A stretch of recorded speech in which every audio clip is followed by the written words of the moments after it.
Chapter 1064. The moonlight was still the same, the wind was no more, and the snow was still there. The bloodstains on the snow were clear and soul-stirring. The divine hall of judgment was dead silent, except for the occasional sound of rocks falling off. The middle-aged priest walked to the balcony, followed by Xiong Chumo and Zhao Nanhai. The three of them looked at the bottomless abyss under the railings, the mist under the moonlight, and the old trees on the precipice. They remained silent for a long time. Then they left without talking or looking at each other.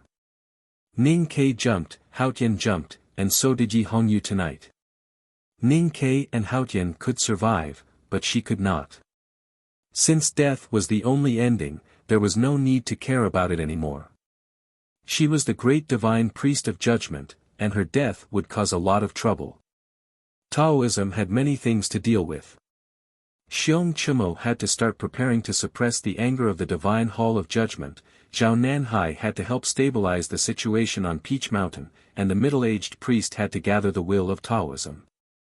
More importantly, with the battle tonight and Yi Hongyu's death, Taoism would start to destroy the new stream, and the war with the Tang and the Academy would officially begin. After the three of them left, the heavily damaged divine hall became lonely again. Naturally, someone would be sent to the bottom of the precipice to confirm Yi Hongyu's death and search for her body. However, even if she could return to the divine hall of judgment on that day, this solemn divine hall would not be able to welcome its master back. The night was dark, and the moon was hidden behind the thick clouds. The crisscrossing streams, the stone bridges, and the cold-resistant wildflowers were all swallowed by the darkness. It was very cold this year. The fields outside of Yangzhou City were frozen solid. In the dead of night, there was a muffled sound. Someone fell from the top of the city wall and smashed heavily into the ground, creating several cracks in the frozen ground. The person's leg bones immediately broke, but under such pain, he did not make a sound. Wang Jinglu frowned. Even the dark night could not hide the paleness on his face. Countless beads of sweat came out of his body and soaked him. He wiped the blood from the corner of his mouth and used his hands as his feet to crawl forward with difficulty. Only when he entered a bush and confirmed that he wouldn't be easily discovered did he let out a sigh of relief. At this moment, there was another sound of something falling on the ground in front of the city wall. He pulled the bushes aside and saw a man lying on the ground. The man was covered with blood. Obviously, he was already dead. The sound of hurried footsteps came from the top of the city wall, and then dozens of torches were lit. In an instant, the pitch-black night was driven away, and the top and bottom of the city wall were illuminated as if it was daytime. The face of the man lying motionless on the ground was also illuminated by the torch. His face was covered in blood, but his facial features were barely discernible. Wang Jinglu's body trembled slightly, and the hand holding the branch trembled slightly. His face became even paler because he knew the man. To be precise, he was very familiar with the man. He was very familiar with him. In the past few years, Wang Jinglu had represented the imperial court and secretly contacted the young people who were loyal to the Tang in Yangzhou City. He had made a lot of progress, and the young man who died was one of them. The top of Yangzhou City wall became noisy. There were shouts and sounds of weapons clashing. Wang Jinglu looked up with difficulty. He knew that the young people who were loyal to Chang and were being chased by the powerhouses of the Divine Hall. He clenched his fists tighter, but he could not do anything. He could not help but feel hopeless. More people fell, crashing heavily into the frozen field. Mud and blood splattered everywhere. Following that, more and more people fell, dying one after another. His pale face was full of despair and pain. His eyes were full of regret. He regretted not realizing that his plan had been completely grasped by the Divine Hall. He regretted not predicting the Divine Hall's sudden attack. He regretted letting these young people die. The people who died tonight were his helpers in the warlords. They were all young people from Qinghe County. In Ning Ke's words, they were the real hope. However, no matter how tough the young people's bones were, they were still broken. Wang Jinglu's eyes turned red. He bit his lips and began to bleed. He stared at the cavalrymen of the Divine Hall at the top of Yangzhou city wall. He looked at the figures illuminated by the torches. His body trembled in pain. He was like a wounded stray dog, but he did not dare to mourn. He turned around and crawled on the ground like a dog. He crawled into the deepest part of the night. He bled as he crawled. He had to leave Qinghe County alive. He wanted to tell the Tang army on the other side of the verdant canyon what had happened tonight. He wanted to tell Ning Ke that the academy's plan had failed. He wanted to tell Chang and that the war had begun. Ning Ke did not expect that the West Hill Divine Palace would suddenly make a move under such circumstances. Their cause and the young people of Qinghe County had suffered unimaginable losses.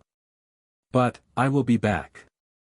On the day I return, the iron hooves will trample this difficult and cold field. Torches will be placed all over the manors by the Fuchin River. The souls of the young people who died will receive the grandest sacrifice. Wang Jinglu crawled into the dark night, away from the light of the torches in Yangzhou city. Snow suddenly fell on the dead young people. It also fell on him, who was like a dog. The straightest street in Yangzhou city was brightly illuminated by the lights. The sacred sedan moved slowly in the middle of the street. A dozen handmaidens beside the sedan kept sprinkling flower petals into the night sky. The flower petals mixed with the falling snow and fell together, pure and holy. The wind blew and lifted the veil in front of the sedan, revealing Hengmu Liren's childish face. Thousands of people of Yangzhou knelt down on both sides of the street. The leaders of the warlords of Qinghe County also knelt on the ground. No one dared to look at his face. Tonight in the city of Yangzhou, people were killed everywhere. Blood poured into the cracks of the flagstones and flowed into the clear Fuchin River. It was the bloodiest night since the rebellion years ago. Many young people who were loyal to Chang and died tonight. As for those who were not discovered by the divine halls, they would be much quieter after witnessing such a bloody scene. Hengmu Liren only attacked once tonight. A dozen powerful figures from the imperial center administration of the Tang were all killed. His hands were stained with blood. His will even made Qinghe County bleed. But his expression was still so calm, naive and delightful. He was not the great divine priest of West Hill, but he was as powerful and dignified as the great divine priest of West Hill. He was the gift from Haotian to the human world. He considered himself as the spokesperson of Haotian. He sat in the sacred sedan and moved forward slowly in the scattered flowers and snow. He enjoyed the respect and love of mortals. He liked this feeling very much. The war with the Tang Empire had finally begun. Could Ning Ke still sit in Chang'an City peacefully? Ning Ke, when will you come out? When will you come to see me? Please come and fight with me. Please come and be killed by me. The light from the fire illuminated the night snow, making it look like white powder, like willow catkins in spring. Hengmu Liren looked through the wind and snow, across the verdant canyon and fell on Chang'an. He smiled and thought to himself. The central plains were covered with snow. The Peach Mountain and the city of Yangzhou were all covered with thin or thick snow. Soon the song would have a snowfall as well, which would be remembered in history. But before that, the snow suddenly stopped on the grassland. The clouds dispersed and the snow disappeared, revealing the bright moon. To the north of the city of Wei, thousands of tents were being dismantled. Countless livestock were being driven away. The warriors of the Golden Tribe Royal Court were saddling their horses. Tens of thousands of elite cavalrymen were about to set off. It was a magnificent scene. But no sound could be heard. Except for the livestock's restless cries, the atmosphere was depressing. As the most powerful power in the north of the continent, the nobles and citizens of the Golden Tribe Royal Court had every right to be proud of themselves for their successive victories against the Tang. But it was different this time. Tonight, the entire Golden Tribe royal court would move south. Moving south meant invading south. It meant that the final battle was about to begin. It meant that they would have to fight to the death against the Tang that had ruled the world for thousands of years. Even the proudest warriors of the Golden Tribe started to feel nervous. The first to leave the city of Wei was an ordinary-looking motorcade. It consisted of more than a dozen large carriages. There were not many people and they did not carry much supplies. So they moved easily. But for the Golden Tribe royal court, this was the most important motorcade. 13 high priests from the grassland were sitting in their own carriages. The skull necklaces on their chests were as white as pure jade under the moonlight coming through the window. The national master wore a string of ordinary wooden beads, just like his ordinary clothes and his ordinary face. He looked at the bright moon outside the window and smiled calmly. No one knew what he was thinking. For the cultivation world of the Central Plains, he was an uncivilized barbarian. Even if he led the Golden Tribe royal court to the embrace of Haotian, he and the priests were still wandering outside the orthodox cultivation world. However, this did not affect his strength, nor did it affect his emotions. He yearned for the bright moon. He wanted to go to the south and experience the thoughts of the people of the Central Plains. He wanted to go to Chang'an and the academy. But of course, he did not want to come back.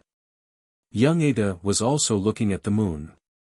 The air was washed by the wind and snow for several days. It was very clean. The grassland was very quiet at night, so the moon looked extra round and big. Different from the national master, Ada did not think too much. He only felt that the moon was a bit dazzling. He squinted his eyes and his childish face was full of annoyance. The Golden Tribe royal court was mobilized. More than 100,000 cavalries were about to go south. Chanyu was determined and moved quickly. But Ada was still not satisfied. He was in a hurry to go south. He wanted to kill the Tang general named Huaying. He wanted to crush the last cavalries of the Tang army. From Xiangwan Plain to Hebei Prefecture, he wanted to conquer all the places with water and grass. During this process, he would wait for the arrival of the Iron Arrow and Yu Lian together with the people in the motorcade. He wanted to break the arrow and kill the person. Why? Because he wanted to do it. He wanted to take revenge on the Tang man named Ning Quebec. He wanted to defeat the legendary academy. He thought that since he wanted to do so, it must be the will of Tingri heaven. It was not snowing in the capital of the kingdom of Song. The confrontation on the square had been going on for a long time. Thousands of followers of the new stream, Taoist priests and cavalries of the kingdom of Song looked at each other nervously. They were all exhausted. Torches were lit on the high platform, lighting up the corner. Yi Su sat behind the table and pondered over the analysis of morality and justice. Chen Pipi knelt beside him and said nothing. Tang Xiaotang and a dozen disciples of the sword Garrett also stood in front of the high platform in silence. Facing the attack of the Divine Hall, they did not know how long they could hold on. They could not leave, so they could only wait. Xiaoyu, the girl from the South Sea, looked terrible. She represented the attitude of Taoism. However, at the most critical moment of the day, the bell rang in the Taoist hall. She had to stop and wait. Wait? Why wait? Would Haotian show mercy to these traitors? Could Ning Ke really persuade the Abbey Dean to let go of Yi Su and the followers of the new stream? Wait for what? No one knew what they were waiting for.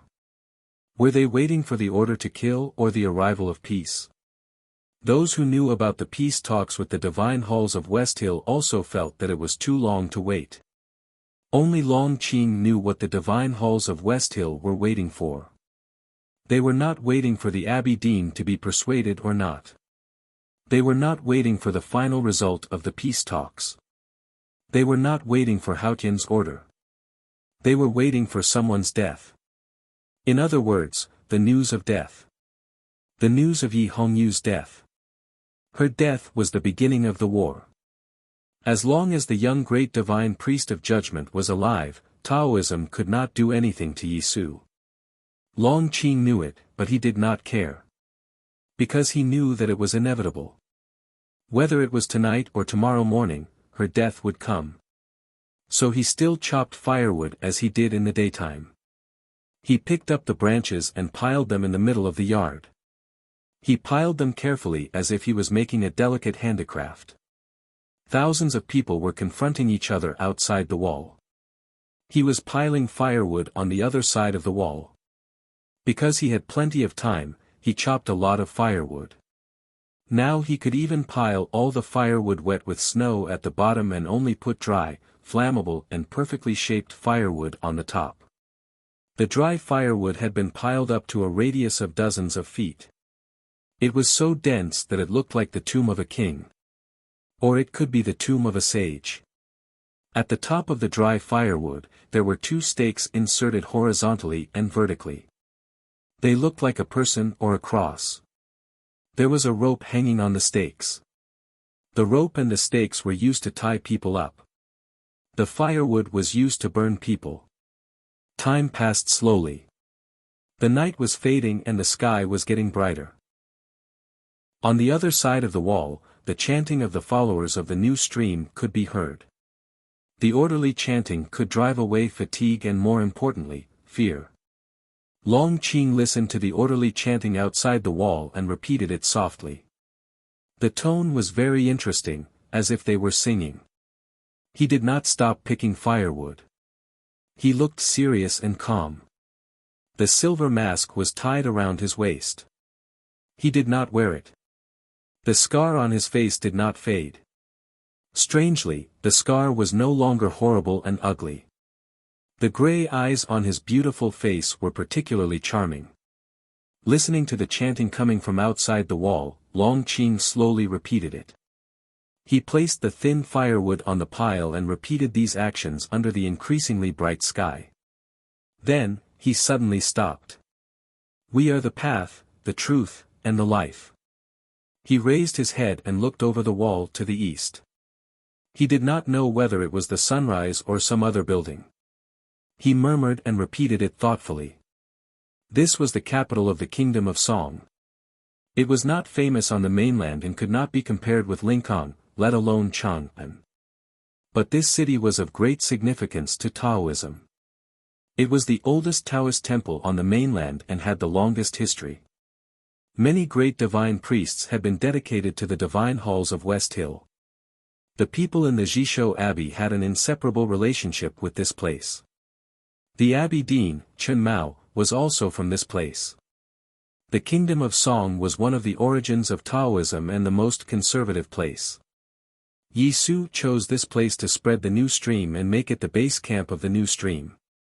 This must be the reason why he chose this place to spread the new stream. He wanted to move forward in the most dangerous place and see the light in the abyss. While he was thinking, a bell suddenly rang from afar. It should be the Taoist temple of the Kingdom of Song. Long Qing's expression froze. When he saw the white smoke rising from the Taoist temple, he was sure that the news had arrived. The solemn ringing of the bell and the wisp of white smoke rising into the clouds could only mean one thing. A great divine priest of the divine halls of West Hill had left the human world and returned to the divine kingdom of Haotian. Yi Hongyu was dead. The youngest great divine priest of judgment in history was dead. Long Qing stood behind the wall and watched the white smoke gradually dissipate into the sky. He thought of the dead woman and could not help but feel a lot of emotions. He was silent for a long time. They were both from the Revelation Institute and worked together in the judicial department. He was the second priest and she was the Grand Master. He was the divine son of West Hill and she was the peerless Tao addict. He had never been as good as her. When he chose to betray Taoism for power and became a lonely ghost, she had already sat on the seat of heavenly black jade, the seat of heavenly black jade that he could never forget. He was always a loser in front of Yi Hongyu, just like he was in front of Ning Quebec. When he was at the peak of his power, he subconsciously felt inferior in front of Yi Hongyu and even instinctively feared her. That was why he stabbed Lu Qinjia to death in front of her in the illusion of climbing the mountain in the academy. He regarded her and Yi Su as the biggest inner demons in his cultivation. Today, she finally died. Long Qing did not feel happy at all. Instead, he felt empty. Maybe it was because she did not die in his hands. He could never make up for this regret. It was a pity.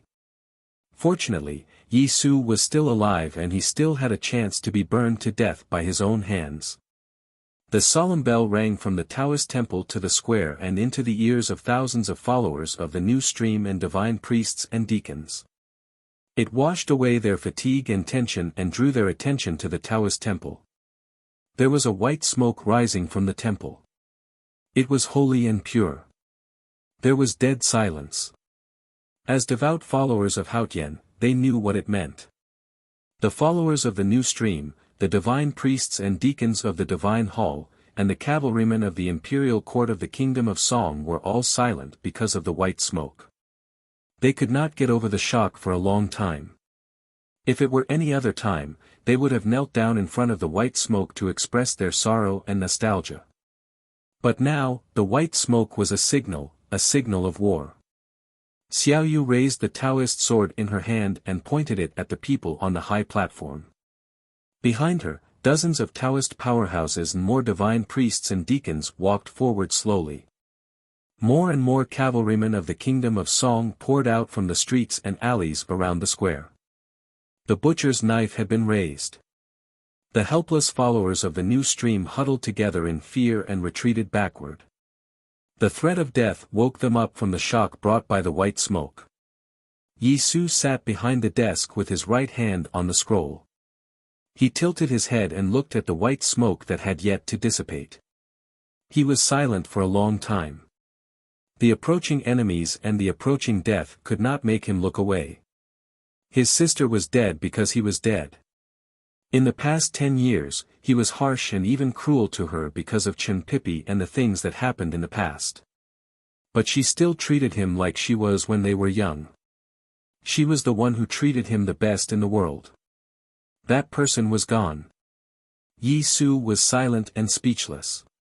"You can go now." After a long time, he said, "My teacher wants me to die, so I will die."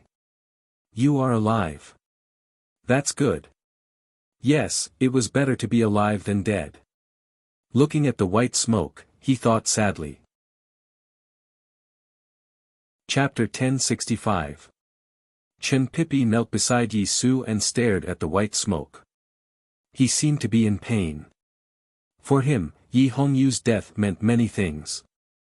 His childhood memories and life in the abbey had come to an abrupt end. He no longer had a companion to share with. It also meant the tragedy of a father and son falling out with each other. "It's not the end." After a moment of silence, he said, "As long as we are alive, everything is possible. Then why should we leave?" As he spoke, the powerhouses from the divine halls of West Hill had already arrived. No matter how pious the followers of the new stream were, they could not slow them down. They would only shed blood. Chen Pipi stood behind Yi Su and began to pack up. He was a wastrel whose ocean of qi and mountain of snow had been destroyed. He could not participate in the battle, but he looked calm and confident. This had happened many times since they left Lincoln. They always managed to break through the blockade of the divine halls of West Hill. He believed that today would not be an exception, even if the white smoke had already risen. Because he believed that she could protect his senior brother. Tang Xiaotang stood in front of him and Yi Su. The disciples of the sword Garrett were fighting against the powerhouses from Taoism. Blood spilled from time to time. She stood in front of Yi Su and Chen Pipi and did not go anywhere else. She held the iron cudgel in her hand. Whenever someone came, she would hit them with the iron cudgel. With a thundering sound, the enemy would be sent flying with blood spurting out. She was not a man. But when she was the pass, no one could pass it either.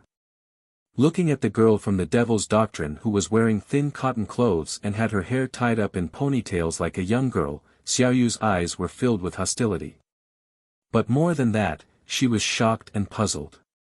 Her hostility towards Tang Xiaotang was understandable. But she could not understand how Tang Xiaotang managed to survive until now. She had been wandering for thousands of miles, and the new stream had been hunted down by Taoism.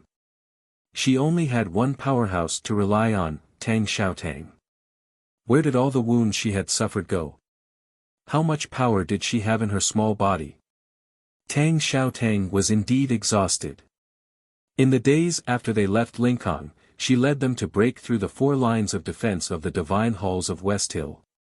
She fought 21 battles and killed 371 powerhouses of the Divine Halls. She was wounded 14 times. No matter how dangerous the battle was, she was always the leader. No matter how serious her wounds were, she was always bleeding. She persevered and did not collapse. She took Yi Su and Chen Pipi, the 2 brothers whose ocean of qi and mountain of snow were both destroyed, across the vast mountains and thousands of miles to the capital of Song Kingdom. She was exhausted, she was on the verge of collapsing, but she still held the iron rod in her hand and beat people. She stood below the stage and sang this beautiful fight, and no one could take a step forward. The swords were broken, the men were sent flying, and the horses were in a mess. A few Song cavalrymen who took advantage of the chaos to attack the high platform from the side were swept to the ground by Tang Xiaotang. With a heavy thud, they fell to the ground along with their horses. Xiaoyu raised her eyebrows and her eyes suddenly brightened. Her cyan robe fluttered in the morning light. The Taoist sword in her hand became a straight line, piercing through the morning wind and coldness, and instantly came to Tang Xiaotang. Cultivators' swords were all flying swords, but her sword did not leave her hand. Her wrist and elbow were also part of the line. From Kuharan to Lu Bai, the history of sword Taoism had changed. A real swordsman would never let his sword leave his hand easily, especially when facing a really strong enemy. The cold edge of the sword reflected the snow on the square and pierced Tang Xiaotang's eyes. Tang Xiaotang did not close her eyes. She did not even blink. She stared at the Taoist sword that seemed to carry the smell of salty sea wind. She felt the hidden meaning of the sea rain and wind, and silently waved the rod. Facing Xiaoyu, who was in the knowing destiny state, she did not hold back. Her petite body turned into a burning stone. She used the Enlightenment Doctrine's method to squeeze every bit of strength out of her body and put it all into the iron rod. The iron rod in her hand was originally a knife, a sacred object of the Devil's Doctrine, the giant blood knife. In the Battle of Chang'an, Yu Lian used this knife to cut off the Abbey Dean's rainbow, and the blood knife was melted into an iron rod. She joined the academy and became Yu Lian's disciple, becoming the eldest sister of the 3rd generation of the academy. Since then, she had always held this iron rod in her hand.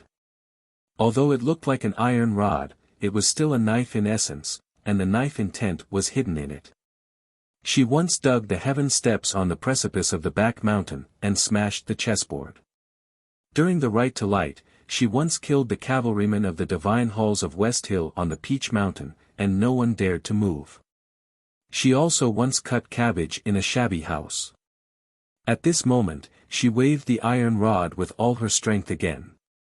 Even the sea rain and wind brought by Xiaoyu's Taoist sword were suddenly broken. Thousands of raindrops disappeared, and the soft wind was cut into countless pieces. The Taoist sword slightly tilted and stabbed Tang Xiaotang's left shoulder, and then sharply flicked up. Tang Xiaotang's beautiful face remained unchanged, and the iron rod continued to move forward. Xiaoyu let out a muffled groan, and a trace of fear flashed in her eyes.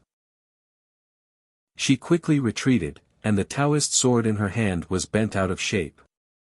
Her pale face was covered with an abnormal flush, and blood was accumulating in her throat. She was defeated and injured in the moment they met. The sword was bent, but not broken. The horrifying power flowed up the sword and fell on Xiaoyu's body. She was immediately blown away, passing through the crowd and falling backward. Tang Xiaotang did not stop. She stomped on the ground and crushed 17 black bricks around her. She suddenly flew up and chased after Xiaoyu like a flying stone. The iron rod in her hand was aimed at Xiaoyu's chest. Seeing this scene, many divine priests and deacons were shocked. Their faces were filled with fear, and they all rushed towards the small fishing village. For a time, the crowded sea of people in the square unexpectedly arched up several tides. Xiaoyu was Zhao Nanhai's daughter and the most trusted subordinate of the Abbey Dean. She had a special status, and no one dared to let her get hurt. Countless Taoist swords flew up, trying to stop Tang Xiaotang. Tang Xiaotang's expression did not change. She stared at the flying Taoist girl in front of her, and let the flying swords hit her. It seemed that she only wanted to smash the girl to death with one strike. Swoosh, swoosh, swoosh. Countless sharp sounds were heard in the air. In an instant, at least 7 flying swords fell on her and cut her ordinary clothes. But no blood fell.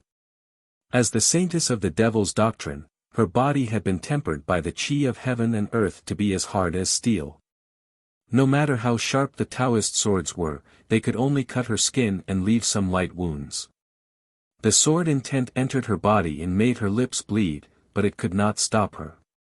She raised the iron rod and was about to burn the sky. The iron rod fell down and was about to smash Xiaoyu to death. Xiaoyu fell to the ground. Her face was pale and bloodless. Her previous flush had been driven away by the danger, but there was not much fear in her eyes.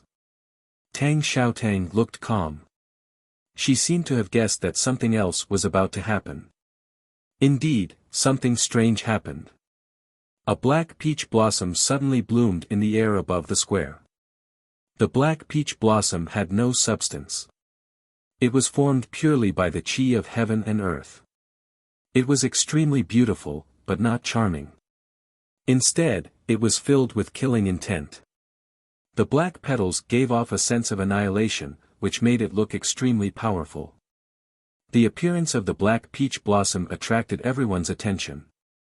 Tang Xiaotang's eyes were all fixed on it, because it was blooming right in front of her. She was not surprised. She suddenly smashed down with the rod. From yesterday to this morning, Taoism had shown a resolute attitude. As the white smoke rose, the war officially began. Peace could not return to the human world, and Taoism was determined to win. The South Sea Girl in the Upper Knowing Destiny State, the powerhouses of Taoism, and the cavalry of the Kingdom of Song seemed powerful. But how could they be determined to win? Tang Xiaotang knew that there must be a real powerhouse of the West Hill Divine Palace watching from the side. She could even guess who that person was. However, a day and a night had passed, and that person still did not show up. This made her feel more and more uneasy. She pretended to kill Xiaoyu to force that person to show up. All her attention was not on Xiaoyu. She was waiting for the moment when the black peach blossom bloomed. There was a loud bang. The black iron rod accurately and violently smashed into the black peach blossom. The shapeless black peach blossoms dissipated, instantly turning into ownerless qi of heaven and earth, dispersing into the surroundings of the square like clouds and steam. Tang Xiaotang's face turned pale and she spat out a mouthful of blood. The moment the iron rod hit the black peach blossom, she knew that she was wrong. That was why she lost. That person was not hiding, preparing for the final blow. He was so powerful that he did not need to wait for an opportunity. He just waited quietly and then appeared to defeat everyone. Tang Xiaotang landed on the ground and crushed the bricks. Her right arm trembled slightly as she looked at a wall. Her chest rose and fell slightly. Her 2 black ponytails swayed behind her. Her face was very pale and it was obvious that she was seriously injured. More than 10 divine priests and deacons attacked Tang Xiaotang. Xiaoyu rushed forward. The bent Taoist sword suddenly straightened and stabbed at her eyes again. No one could recover from such a serious injury in such a short period of time. This was the best chance to kill Tang Xiaotang. At this most dangerous moment, Tang Xiaotang took a deep breath. She inhaled all the cold wind on the square into her stomach. The air was burning rapidly in her lungs. His somewhat gloomy eyes suddenly brightened up. Those injuries seemed to be healed in an instant. The iron rod broke through the wind and hit the sword in Xiaoyu's hand. With a clear sound, the Taoist sword finally broke. But the iron rod was still as firm as before. Xiaoyu grunted and stepped back. Her eyes were filled with disbelief. She couldn't understand what the body of this woman from the devil's doctrine was made of. How could she recover in such a short time after suffering such a serious injury? Tang Xiaotang killed a deacon in black who attacked her from behind with her rod. She walked towards the wall. Those who encountered her had their tendons broken and their bones broken. No one could stop her. No one could stop her if she wanted to go there. Along the way, the iron rod killed countless people. Blood fell from the sky and moistened the earth. She walked between the sky and the earth alone. She looked very lonely. She was surrounded by enemies and had no helpers. She only had herself. But that was enough. She didn't seem to be injured at all. No matter how horrible the black peach blossom was, it didn't hurt her at all. It seemed that no one in the world could hurt her. Seeing this scene, the powerhouses of Taoism and the cavalrymen of Song were shocked and silent. At this moment, several shrill screams came from afar. With a puff, an arrow shot into Tang Xiaotang's left chest. The arrow didn't enter her body. The sharp arrowhead pierced through her skin. Blood seeped out and dyed her clothes red. But at least it meant something, or at least it was a comfort. The desperate divine priests and deacons cheered up. They thought that there was no one who couldn't be hurt. This fact woke them up and they became very excited. She can't make it. Her devil skill is ineffective. Kill her. In the morning, the divine priests and deacons and the cavalrymen of Song were everywhere on the square. People seemed to have gone crazy. Tang Xiaotang turned a deaf ear to them. She held the iron rod and continued to walk toward the wall. She didn't know how many more people fell in front of her, but she finally arrived in front of the courtyard wall. The wall collapsed silently. The bricks fell on the ground like withered leaves falling on the snow. There was no sound. It was so quiet that it made people's hearts palpitate, just like that figure. Long Qing stood at the gap of the wall and looked at her quietly. A shrill sound came from afar. The earth began to shake slightly. All the city gates opened at the same time. Thousands of papal cavalrymen of West Hill Divine Palace who were hiding in the forest on the outskirts of the city rushed in. Tang Xiaotang heard it and knew it. But she just looked at the gap of the collapsed wall and the man standing there. She looked at the scar on his face attentively. She knew that as long as she killed this man, it would be meaningless no matter how many papal cavalrymen of West Hill Divine Palace came. If she couldn't kill him, then she and the people she cared about would die. Silence. The square suddenly became very quiet. Everyone was looking at them, including Chen Pipi and Yi Su. Then he saw the pile of firewood behind the wall. The firewood had been piled up to the height of a person. It was densely packed and neat. The cross on it seemed to be made by a skilled carpenter. Chen Pipi's face turned pale. Yi Su was silent as if he had seen his fate. Long Qing walked out of the gap and looked at Tang Xiaotang.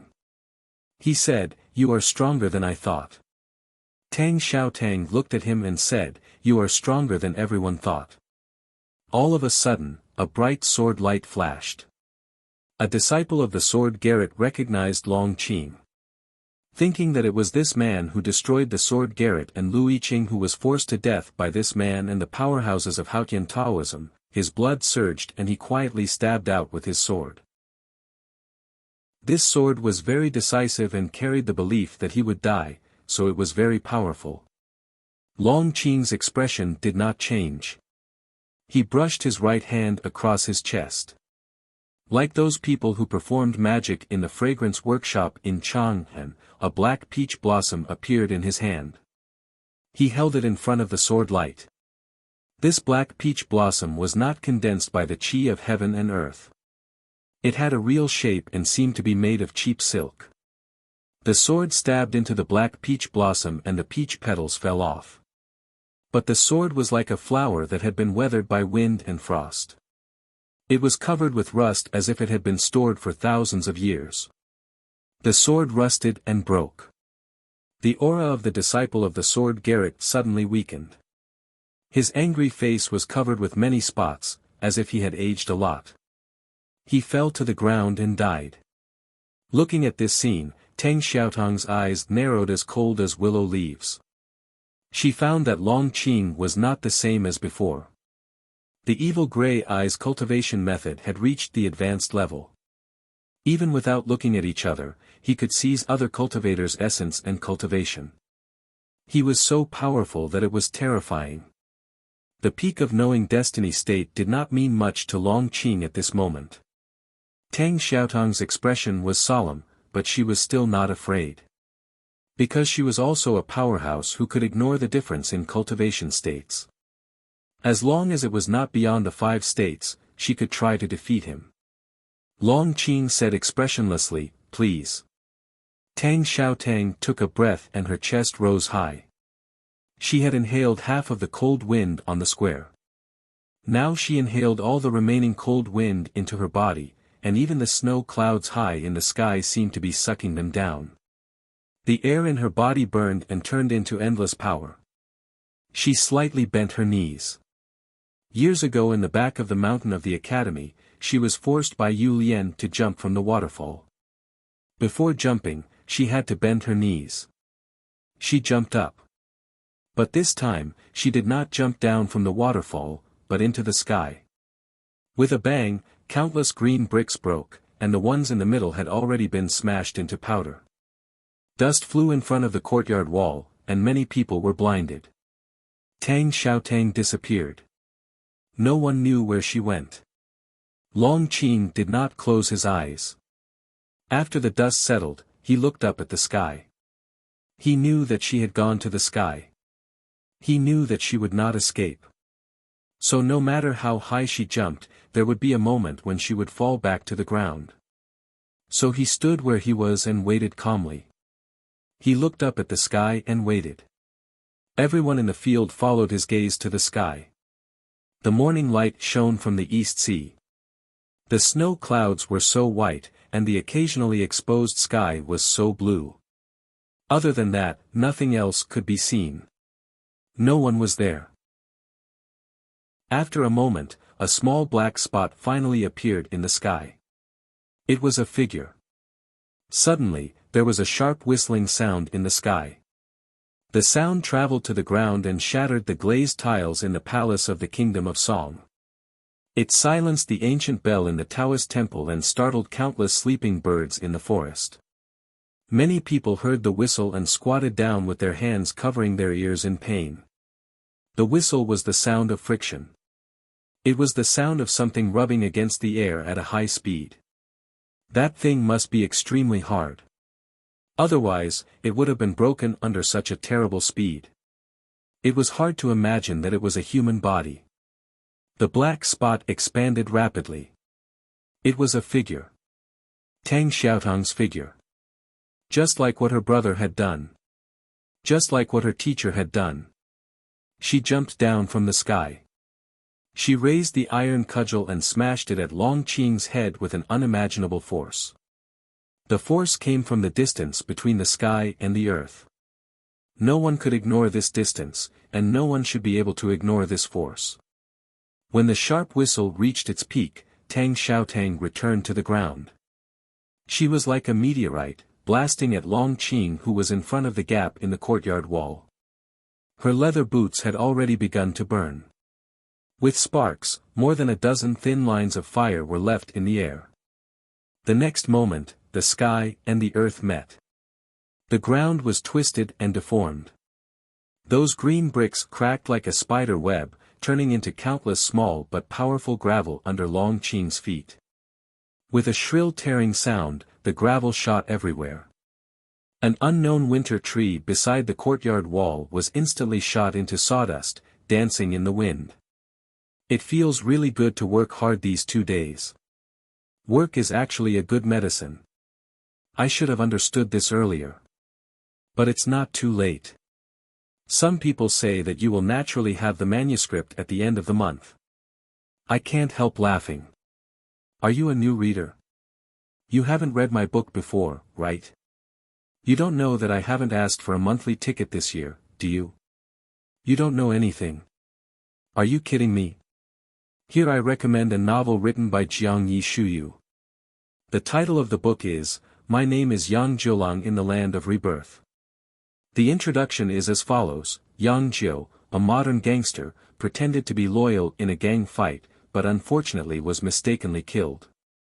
With unwillingness and resentment, he traveled to the early years of the Northern Song dynasty and was adopted by Yang Jia as his second son. His name was Jiu, and his courtesy name was Yenda, commonly known as Yang Jiulang. From then on, Yang Jiu began a gangster experience. Chapter 1066. Yesterday, I wrote one more word about Xiaoyu's state. I changed it in the original manuscript. Sorry, my hand slipped. The ground cracked and the trees were broken. Then the sound began to spread. The sound of the violent collision echoed in the air. The terrifying roar directly crushed the remaining part of the tree and flattened the remaining walls of the courtyard. Those who were slightly closer were directly thrown more than 100 feet away, unconscious. Fortunately, the people in the field covered their ears, or they might have been killed by the roar caused by the collision. Even so, many people were still knocked unconscious. At least tens of thousands of kilograms of stone chips and soil were thrown into the sky by the terrible impact. They instantly covered the sun in the distance. It was so dark that no one could see clearly what was happening in the field. In the darkness, the stone chips fell like rain. The fallen leaves were smashed into pieces, and the firewood piles in the yard were messy.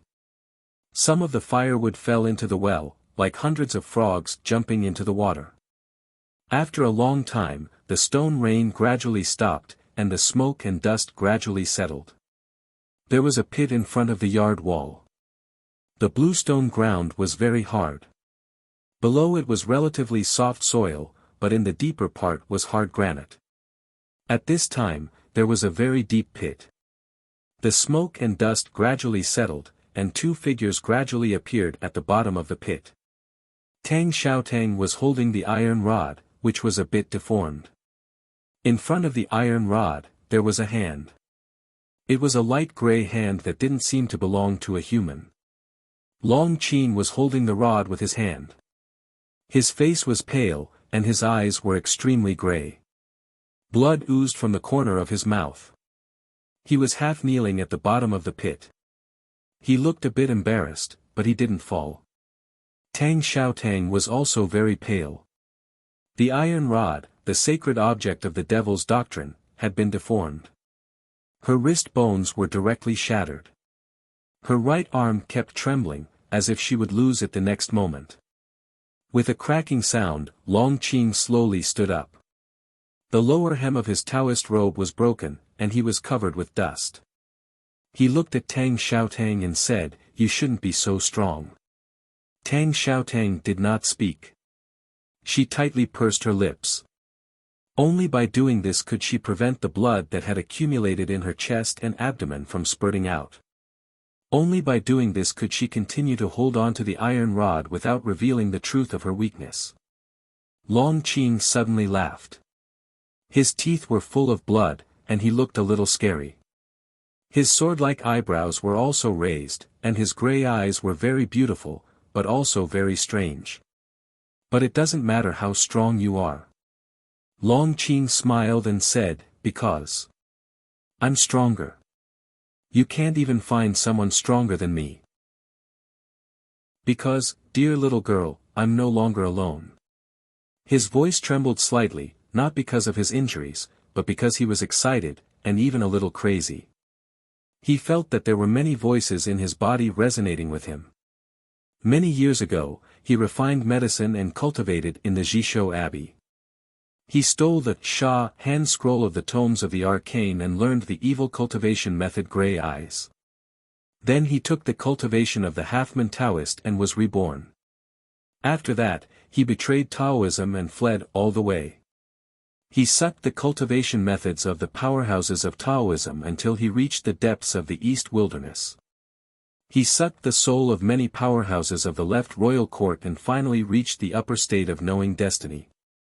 At that time, there were many people in his body.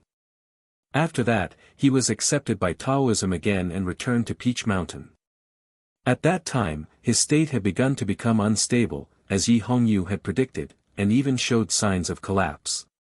At that time, there were not many choices left for him. He could either dispel the cultivation method and become an ordinary person, or he could continue to forcibly take the cultivation of others and drink poison like wine. There would be problems one day, but at least it could help him survive for a longer time. Long Qing did not hesitate to choose the latter, because he needed to be strong. He had wandered between light and darkness for too long, and he was tired of that kind of life. Fortunately for him, the West Hill Divine Palace was following the will of the Abbey Dean and began to purge the forces within Haotian Taoism. Many people from the Divine Hall of Light, the Divine Hall of Revelation, and the forces loyal to the hierarch were locked up in a Yu prison. Therefore, those powerhouses of Haotian Taoism eventually became the victims of his Grey Eyes. The Devil's Doctrine created the practice of Tao Tai, which was later changed into the Grey Eyes by Taoism. In the past hundreds of years, only Long Qing had cultivated this cultivation method to the extreme, because he was the only one who had such opportunities and so many food. Now he was at the peak of knowing destiny, but he had an unimaginably strong cultivation, becoming the most special existence in the history of cultivation. Eldest brother had seen Long Qing's power in front of the imperial palace in Lincoln. He was puzzled and even surprised, but he could not figure out where Long Qing's power came from. Long Qing's power, just as he said to Tang Xiaotang at this moment, was because he was no longer one person. He was many people, or in other words, he was already an inhuman existence. Tang Xiaotang's face became paler. She knew Long Qing's power better than anyone else. When she fell from the sky like a meteorite, she did not expect that he could block her with only one hand. Was the distance between the sky and the earth nothing to Long Qing? She frowned and pulled the iron rod out of his hand. Then she raised it again, looking a little pained. Her wrist was broken, but she was still standing, so she could fight again. Long Qing looked at her quietly, and his eyes became extremely deep. The gray color occupied his eyes like dark clouds in the sky. His body under the Taoist robe began to emit the aura of quietus. Tang Xiaotang lowered her head slightly. Her ponytail had been shaken off, and her black hair flew in front of her eyes, blocking her sight. She silently resisted the sucking power of the Grey Eyes. Fortunately, she had cultivated the cultivation method of the Devil's Doctrine, and her spirit and strong body were combined into one. It was not easy to separate, or she would have been defeated. Long Qing took a deep breath. When Tang Xiaotang was fighting with the powerhouses of the Divine Hall, she had taken 2 deep breaths and inhaled all the cold wind on the square. At this time, with Long Qing's breath, the intact old locust tree behind the courtyard wall began to tremble. The stubborn leaves that did not fall after almost an entire winter rustled miserably. Long Qing seemed to have become a black hole. Countless auras of heaven and earth surged from all directions of the city, rolled up leaves and snow, came to the bottom of the hole in front of the broken wall, and entered his body. Countless auras of heaven and earth were attracted by the huge souls in his body. With unimaginably horrible willpower, they burst out from his chest and instantly passed through the seemingly thin Taoist robe. There was a hole in his chest and abdomen. It was a black hole made by Ning Kei's arrow. A black peach blossom about 3 feet in diameter appeared on his chest. It was faint, dark, and cold as if it came from the most gloomy abyss with endless resentment. The black peach blossom petals bloomed. Long Qing's right hand reached out from the black petals and fell on Tang Xiaotang. Tang Xiaotang's eyes became extremely bright, because she knew it was the moment of life and death. She changed the direction of the iron rod in her hand. Instead of striking down, she held it horizontally in front of her, like the famous scenery on the river. The iron fence in front of the black cliff blocked the danger of the surging river in front of humans. Long Qing's fist fell on the iron rod. Pa! The bent iron rod bent again from the middle, more sharply, forming a curve. It seemed that if a child blew on it again, it would really break. A curve also appeared on Tang Xiaotang's chest. It was not proud, not beautiful. Because the curve was inward. Her chest instantly sank a few inches, which looked extremely horrible. It seemed that if a greedy child touched her again, her sternum would be completely broken and broken from the middle. Tang Xiaotang's face was as pale as snow, and then it quickly turned scarlet. She could no longer keep her lips closed, and a thick mouthful of blood sprayed into the air. With blood spurting, she fell backward. Her petite body smashed heavily on the edge of the pit, smashing the granite and bluestones into pieces. Then she bounced up heavily, rolled in the air, and finally fell on the ground dozens of feet away. With a muffled sound, the ground there slightly sank again. Footsteps were heard, very rhythmic. Long Qing walked out of the pit and appeared in front of everyone. His face was a little pale, his lips a little blue, and there were some bloodstains on his body, but he looked very calm. There was a dead silence in the square. Everyone's eyes fell on him, including the disciples of the Sword Garret, the followers of the New Stream, and the divine priests and deacons of the divine halls of West Hill. Everyone was so shocked that they did not dare to speak. Looking at Long Qing's figure, many people had mixed feelings.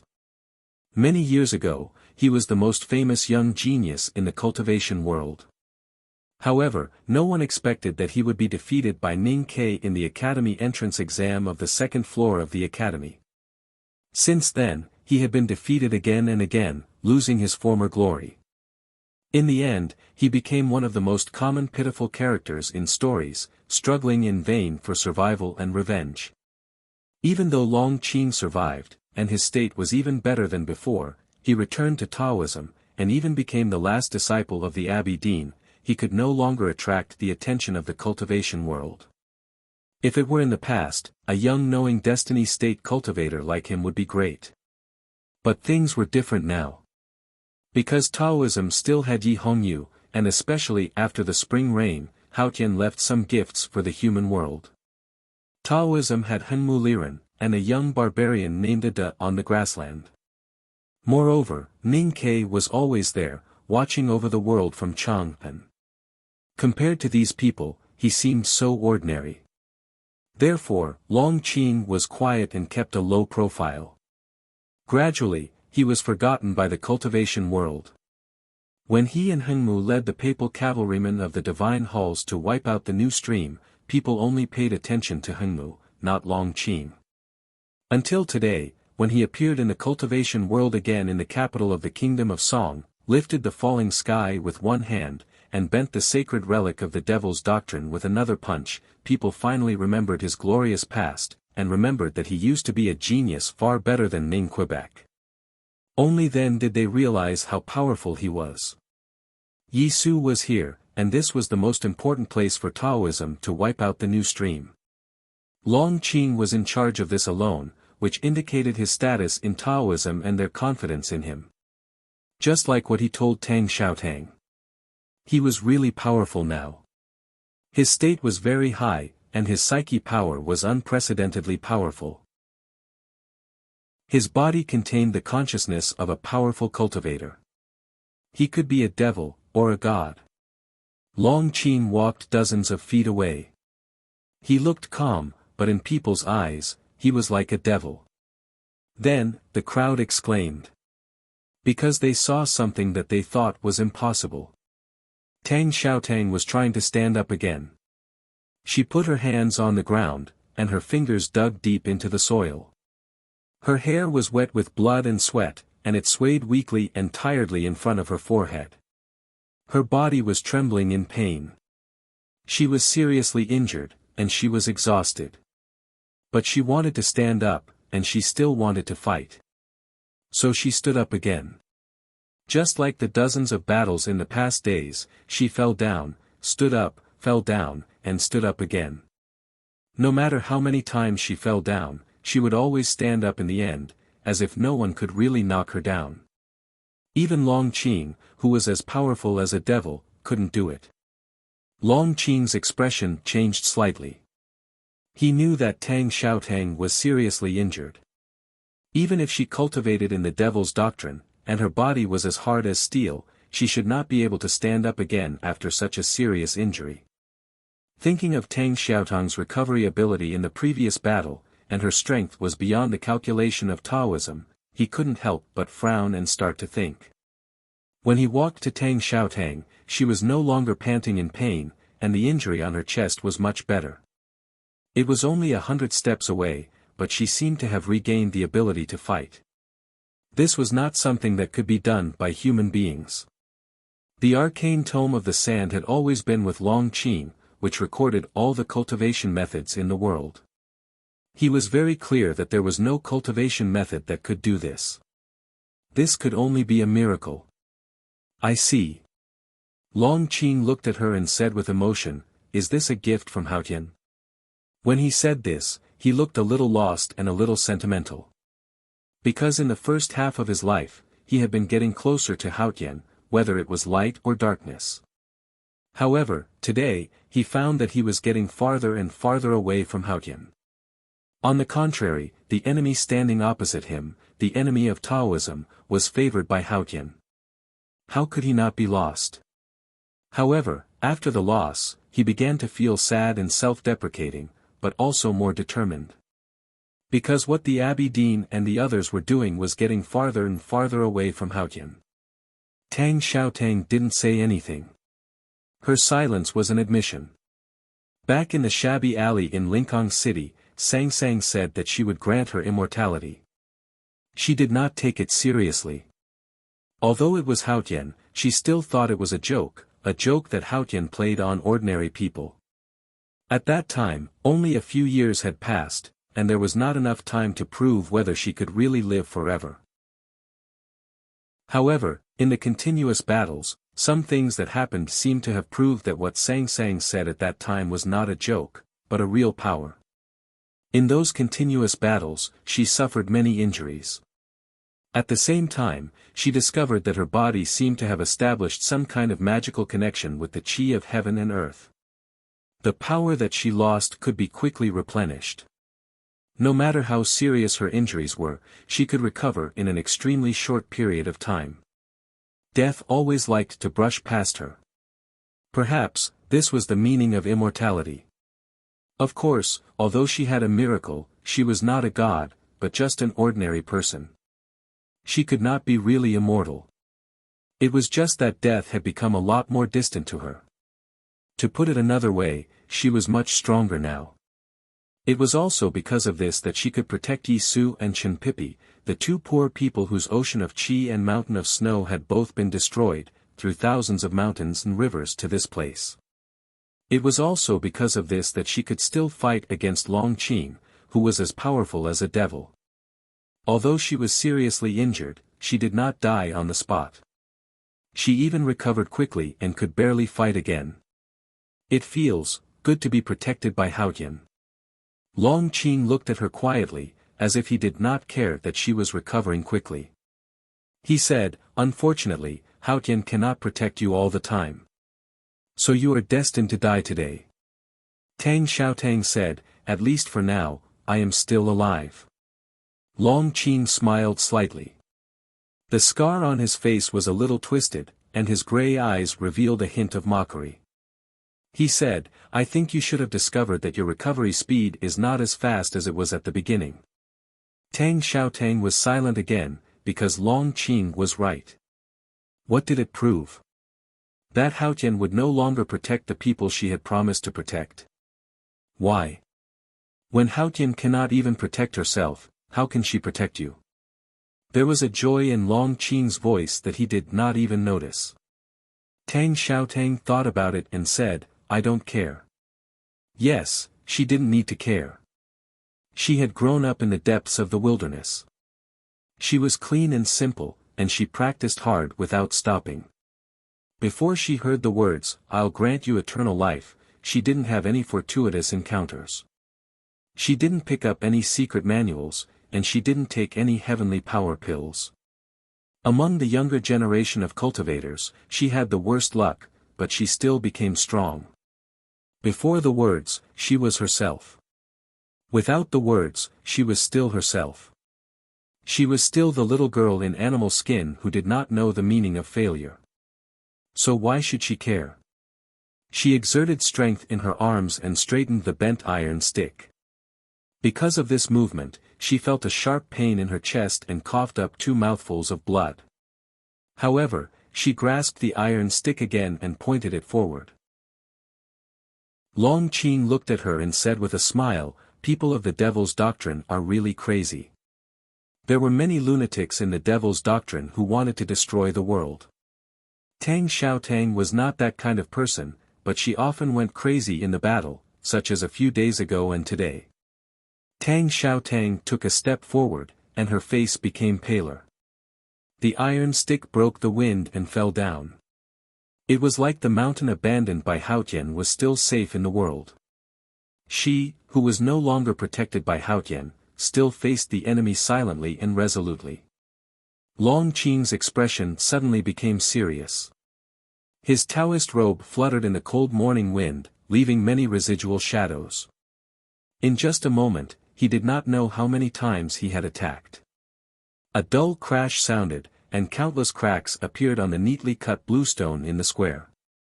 Long Qing and Tang Xiaotang's figures suddenly gathered and then separated, standing on 2 sides and looking at each other. Long Qing's face was pale, and blood slowly flowed from the corner of his mouth. Tang Xiaotang lowered her head, thinking about something. Suddenly, she sat on the ground. Long Qing wiped the blood away and looked at her quietly. She was exhausted to the extreme, already exhausted, not a single drop of power left. Long Qing was sure that she would not get up again, so he turned around and walked to the high platform. Chapter 1067. Yi Su was on the stage. Since he was on the stage, he could not be an audience. He had to be dragged into this sad and happy drama and play his role well, even if he was the hero who was destined to have a tragic ending.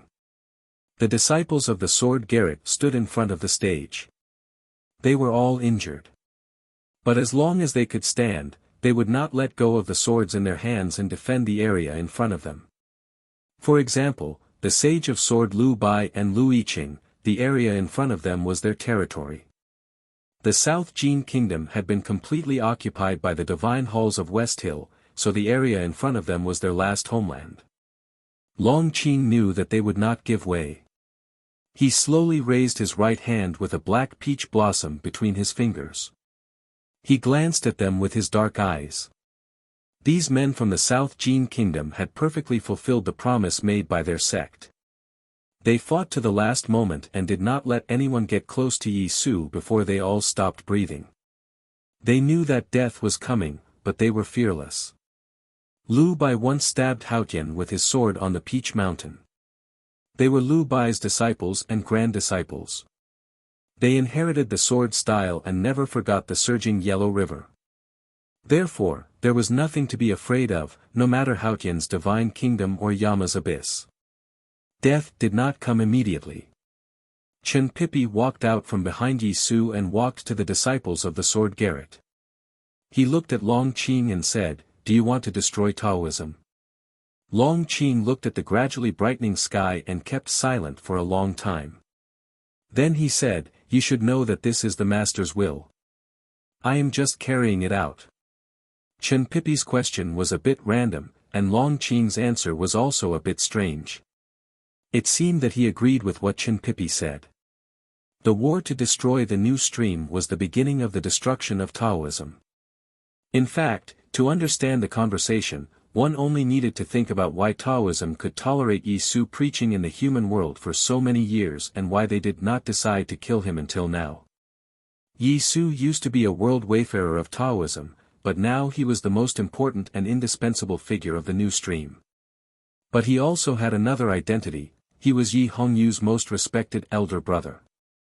If Yi Su was killed, Yi Hongyu would definitely betray Taoism. Even if Taoism killed her, the divine halls of West Hill would fall into chaos and even split. Under such circumstances, how could they say that they could defeat the Academy and the Tang Empire? If this war leads to the final victory of the Tang Empire because of this reason, how can the Tao sect continue to exist in the world? Long Qing looked past Chen Pipi and the disciples of the Sword Garret and fell on Yi Su. Yi Su was staring at the scroll on the desk, as if he was thinking about something difficult.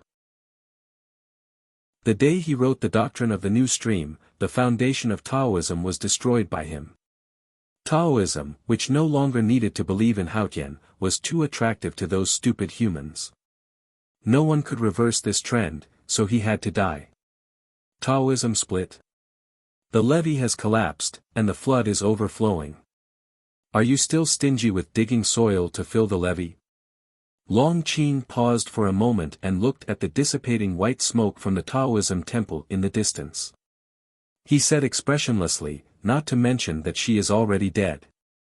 Who can turn around?" Yes, the white smoke had already risen, so Yi Su's fate was sealed. Conversely, since Haotian Taoism wanted to kill Yi Su, then Yi Hongyu's fate was also sealed. For more than a decade, the brother and sister had only seen each other a few times. They did not seem to be close to each other, even indifferent. But in fact, everyone knew that their fates had always been linked. If Yi Su was to be killed, he had to kill them all. Yi Su picked up the brush and wrote a sentence on the paper. Then he looked up at Long Qing and said, "It's not difficult for me to die. Why do you have to do so many things and kill so many people?" Long Qing bowed deeply and straightened up. He said, "Senior brother, you are too modest. Killing you is the most difficult decision to make. Even the headmaster could not sleep at night because of this. How could Haotian Taoism not be careful?" Yi Su said thoughtfully, "Thousands of people have to die to kill one person. It seems that I deserve to die 10,000 times." More than 2,000 papal cavalrymen of the divine halls of West Hill rushed in from all the city gates. The armored horses only revealed their eyes and noses, which looked extremely terrifying. The cavalrymen on the backs of the horses were also fully armored. Their black armors were engraved with golden talisman lines, which were extremely dazzling.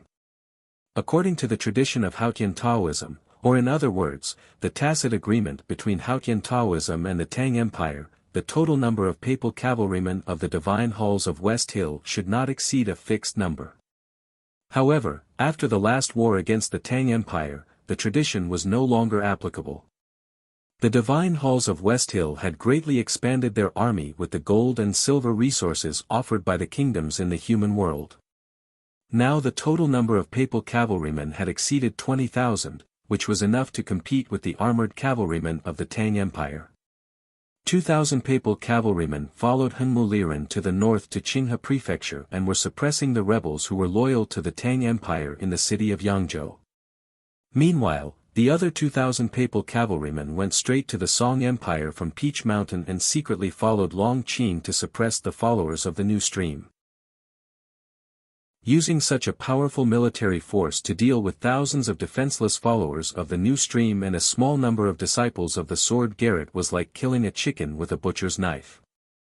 It could be said that Haotian Taoism had made a thorough plan. They would never allow Yi Su to live and the new stream to continue to develop. The armored cavalrymen were extremely heavy. The hooves of the horses clattered on the streets.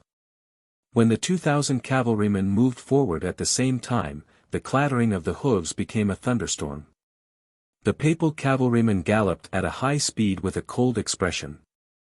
They did not care about what they hit. People in the streets tried to avoid them. There were panicked screams and screams of those who were knocked down. The streets were filled with dust. A few hawkers who luckily escaped from the hooves of the horses huddled outside a tea shop with pale faces. They looked at the cavalrymen galloping away, trembling and speechless. A middle-aged man who looked like a scholar did not hide in the street corner like the others. Instead, he carried his luggage and hurried on his way. He was covered with dust and sweat. He was heading in the same direction as the cavalrymen. Long Qing pointed at the small courtyard beside the square and the pile of firewood in the broken wall. He looked at Yi Su and said, "I spent the whole night piling up the firewood. Please go up there." Go up for what? Of course not to enjoy the scenery. Though the pile of firewood was higher than the ground and they could see farther, the scenery in their eyes must be red. Maybe it was blood or flame. Yi Su glanced at him and did not say anything. He lowered his head and continued writing. He said, "Let me finish this paragraph." Long Qing did not show any impatience because he did not need to. He walked forward.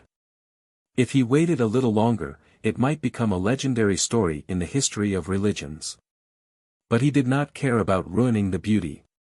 The swords of the disciples of the sword Garrett came forward. He waved his hand. The spades bloomed and the sword array was suddenly disrupted. At this moment, Yi Su stopped writing. He looked up and said, "I'm done." He was not writing notes or the doctrines of the new stream. He was writing about his travels. It was not the travel notes he had written while he was escaping from various countries. Instead, it was the travel notes he had written many years ago when he saw the black line in the wilderness and went to various countries to comprehend the life-or-death situation. The last one was written in Chang'an several years ago. In the city of Chang'an, there was a small Taoist temple. He lived in the Taoist temple for a long time. He repaired houses for the neighbors and saved money for the Taoist priests. He once debated with the eldest brother of the academy and negotiated with the vendors. What he had learned when he traveled around many countries many years ago had finally blossomed in Chang'an. The so-called seeing through life and death had its true meaning. He had gained a lot, and those gains were officially revealed in front of the verdant canyon with Jun Mo's sword. They also gradually took shape as the smell of dirty water in the shabby alley in Lincoln City faded. This was the formation of the doctrines of the new stream. It sounded simple but was actually complicated. The doctrines of the new stream were built on the basis of the West Hill scriptures and integrated with the ideas of the academy. Finally, they were determined by Yi Su's writing. There were no books to explain them. Even Yi Su himself only had time to write a few volumes of doctrines. He did not have time to finish this work. So he spent the last time writing this travel.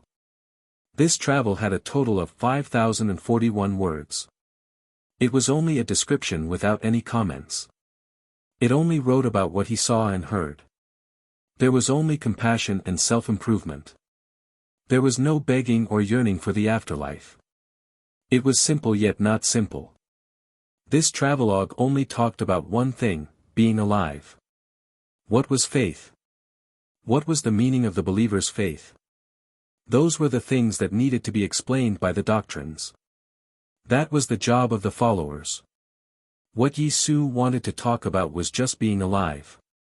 How to live, why to live, and how to live happily. This travel did not give any answers. It only pointed out a way through the description of the life in the streets and the nostalgia for the suffering and happiness.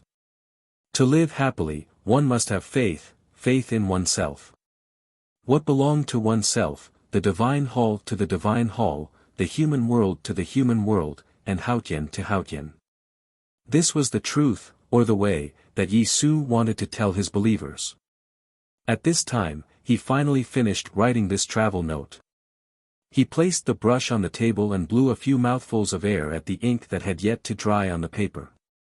He spread it out to dry, and it happened to be facing the morning sky. He wanted to show it to the heavens. He wanted heaven to see this travel. He wanted heaven to see the real human world recorded in the travel. He wanted heaven to understand what the human world wanted and what it did not want. Long Qing stopped and looked at the paper on the table, feeling a little uneasy. Yi Su stood up and said to the people, "We ourselves are the way, the truth, and the life. Follow yourself, and you will walk out of the dark valley and get the greatest joy." He said this yesterday. At that time, the snow was falling and the clouds were dispersing. The sunlight fell on him and gilded him. Snowflakes decorated him, making him look like a god and a saint. Today, he said this again after writing the travel. There was no snow, and the clouds in the sky had dispersed. The sky was blue, but the morning light suddenly became brighter, shining on his figure. He was no longer just gilded. From the eyes of the believers in the square, he was in the morning light, with his back facing the bright red sun. He was the morning light that represented hope. The tree beside the broken wall of the small courtyard was shattered by the collision of Tang Xiaotang and Long Qing, leaving only a half-foot-high stump on the ground. At this time, new branches and leaves grew under the morning light. The tender green branches and leaves trembled in the morning wind, looking delicate but full of vitality. From the last stroke, or from the time when the travelogue was unfolded for the blue sky to see, or from the sound of reading in the alley, or even from the time when they were in the small Taoist temple in Chang'an, Yi Su and the new stream that he founded later represented a certain part of human beings and began to compete with heaven for the rights, or to ask Haotian to take back the rights that originally belonged to human beings. From that moment on, history was rewritten. The morning light was bright, the blue sky was white, and the cold wind and snow were nowhere to be seen. The morning sun embraced his body and shone on the entire human world. It looked like a miracle, but it was not. Because this magical scene had nothing to do with Haotian. It was just the integration of nature and an ordinary person. It was his own glory. The fleeing believers saw this scene and gathered together again. They ignored the intimidation of the divine priests, deacons, and cavalrymen and rushed to the front of the platform, trying to get closer to Yi Su. The morning sun shone on the human world. Yi Su's body was like a transparent glaze, carrying the sunlight and then spreading it to the human world. The light spread to a very far distance and even illuminated the streets in the distance. Those ordinary people who had just woken up or had not slept all night, those pedestrians who were hiding under the eaves from the papal cavalry's iron hooves, all saw the light in the square, saw that person in the morning sun. They were very shocked and somewhat perplexed. They subconsciously moved their feet and walked in that direction. The flow of people gradually converged into a sea. The thousands of people on the square were believers of the new stream, so they were more touched and shocked by the scene. Looking at Yi Su in the morning sun, the believers knelt in silence and expressed their respect and love for him. Yi Su stood in front of the morning sun with his back to the light. He looked at Long Qing, the divine priests and deacons, and the thousands of believers in the square and said this. His voice was calm, not deliberately fanatical, and his emotions were also calm. He was different from the famous orators or saints in the history of religion. But his words seemed to have some magic power. Every word and sentence floated with the morning wind and shone in the morning light, like an unshakable prophecy. Long Qing did not stop him because he also wanted to know what Yi Su would say at this moment and what he would prophesy. The believers listened very carefully and attentively. When the everlasting night comes, the light of the sun will be completely covered, and the sky and the earth will fall into darkness. People will rejoice because that is the real life. Yi Su's voice floated in the quiet square like the cicadas in the forest, the frogs in the pond, the wind in the cliff, and the waterfall in the autumn, making the world quieter. In the quiet world, people listened carefully as if they were listening to the teachings of a saint. Then they began to think. Even Long Qing lowered his head and no one knew what he was thinking about. If this was a prophecy, then, what did it prophesy? Chapter 1068. At this moment, no matter whether Haotian would laugh or not, everyone in the square was lost in thought. There was a lot of information in this sentence, and it was inexplicably fascinating. Yi Su's sentence was a prophecy at the beginning, but at the end, he was overjoyed. He mentioned the legendary everlasting night and made some comments about it, which was puzzling. What was the everlasting night? In the ancient legend of the cultivation world, it was a catastrophe brought by Yama's invasion. When Sang Sang came to the world, Ning Ke carried her on his back and the headmaster killed the golden dragon in the wilderness. The legend was confirmed to be false. There was no Yama or the underworld. Then would there be an everlasting night? There would be an everlasting night, and there had been an everlasting night. There were still people living in the world who had experienced the everlasting night, but it had nothing to do with Yama. It was just that Haotian plowed in the spring, worked in the autumn, and rested in the winter. For most people, the long everlasting night was cold and cruel. But for Haotian, it was just the basic law of the world. If the world wanted to survive, the everlasting night was a necessary measure. In essence, the new stream was competing with Haotian for faith. It was destroying the root of Haotian's existence and digging the grave of Haotian Taoism. Then why did Yi Su look forward to the everlasting night? Your everlasting night, what is it? Long Qing looked at Yi Su and asked. Yi Su looked at him quietly and said, the everlasting night is the everlasting night. Long Qing said, the everlasting night is the darkness. Yi Su said, only in the everlasting night can people really open their eyes and see the pictures that Haotian never let them see. Those are the truth, and I am naturally happy for it. Long Qing thought for a while and said, the truth is objective, and it does not change according to one's heart. Yi Su pointed at the red morning sun on the horizon behind him and said, the sun hangs in the sky every day and rises again after setting. Is it objective? Long Qing said, of course the sun is objective. Yi Su smiled and asked, then have you ever seen it? Long Qing was about to answer, but he suddenly frowned and stopped talking. After thinking about it carefully, he finally understood the true meaning of the question. People living on the ground could see the sun every day, but who had really seen it? Everyone had seen the sun. They would casually glance at it after getting up in the morning. At noon, they would cover their foreheads with their hands and squint their eyes while sighing at its cruelty. In the evening, they would sit in the pavilion facing the river wind and watch the sunset while reciting poems. But what does it look like? The morning and evening were red, and the noon was white. What color was it? Besides the bright light, are there any patterns on it? If not, how to describe it? If he couldn't describe it, how could he have seen it? He suddenly remembered the scenes he had seen in the dream of climbing the mountain on the second floor of the academy. There were Yi Hongyu, Yi Su, and light in those scenes. When he followed the light to sweep the world and even killed Yi Hongyu and Yi Su, there was only light left in the world. Just like the morning sun.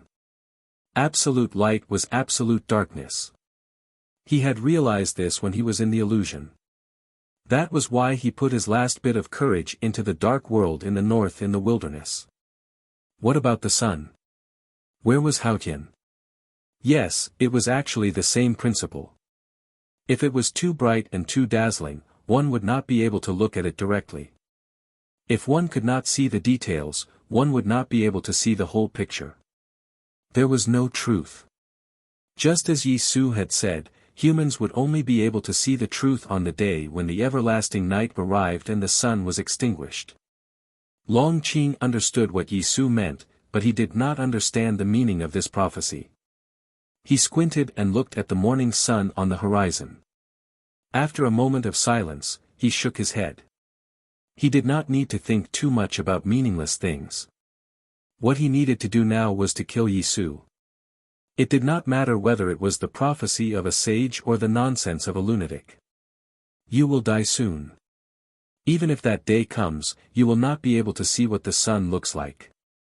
Similarly, those who heard what you said will also die in the following days. They will not be able to see it either. Long Qing looked at Yi Su and said expressionlessly. Along with his voice, there was a thunderous sound of hooves. 2,000 papal cavalrymen of the divine halls of West Hill finally arrived at the square. Countless harsh sounds of friction were heard. The cavalrymen held sharp long swords in their hands. The snow-white surface of the swords reflected the frightened faces of the followers of the new stream. Long Qing raised his right hand. Along with his movement, the cavalrymen at the periphery of the crowd also raised their long swords. The cold swords were like the long grass in the field, messy and terrifying, ready to tear apart all the flesh and blood they touched. The sound of hooves was heard again. The heavy warhorses directly scattered the crowd in front of them. In the dull sound of collision, countless followers of the new stream had their bones broken and flesh torn. Screams were heard everywhere in the square. Blood flowed everywhere like a flood, and death was everywhere like snow. The followers fled in panic, and the ordinary people who came to the square were unfortunately dragged into the tragedy. No one could stop the tragedy. Yi Su looked at the scene and raised his arm, trying to ask the people to step aside. But no one could see it. He opened his mouth and wanted to say something, but no sound came out. Even if he could, no one could hear him. Chen Pipi supported him, and his face was extremely pale. Over a dozen disciples of the Sword Firmament Pavilion had been scattered and had converged into the crowd. They were fighting bitterly against the enemies that outnumbered them, and they were like reefs that were resisting a raging torrent. Even though they were strong, how could they turn the tide? Long Qing stood below the stage. He only needed 10 more steps to reach Yi Su, but he did not do anything. He just looked at Yi Su in silence and let Yi Su watch the scene in silence. Today might not be the beginning of the new stream's destruction, but it was definitely the day of Yi Su's death. Just as Ning Ke told the Abbey Dean, Long Qing was eager to see how Yi Su would become a sage. Yi Su stood in the morning sun. The light around him was refracted, with a sense of holiness. When the last stroke of the travel book was finished, he had embarked on the path of becoming a sage. The sky and the earth had changed color. Long Qing was eager to see how the sky and the earth would change color. At this moment, the sky and the earth really changed color. There was snow on the streets, and the houses were covered with black eaves. The black and white contrasted with each other, and the leaves that had not completely withered were the 3 basic colors of the city. The square was no exception. From yesterday to this morning, Taoism had slaughtered twice, and the ground was covered with blood. However, the colors had all disappeared. The white snow, the black eaves, the green and yellow leaves, and the red blood had all turned into a monotonous yellow. The yellow sand was everywhere. Long Qing's expression changed slightly. Because the change of the sky and the earth had nothing to do with Yi Su. Yi Su's snow mountain and ocean of qi were both destroyed.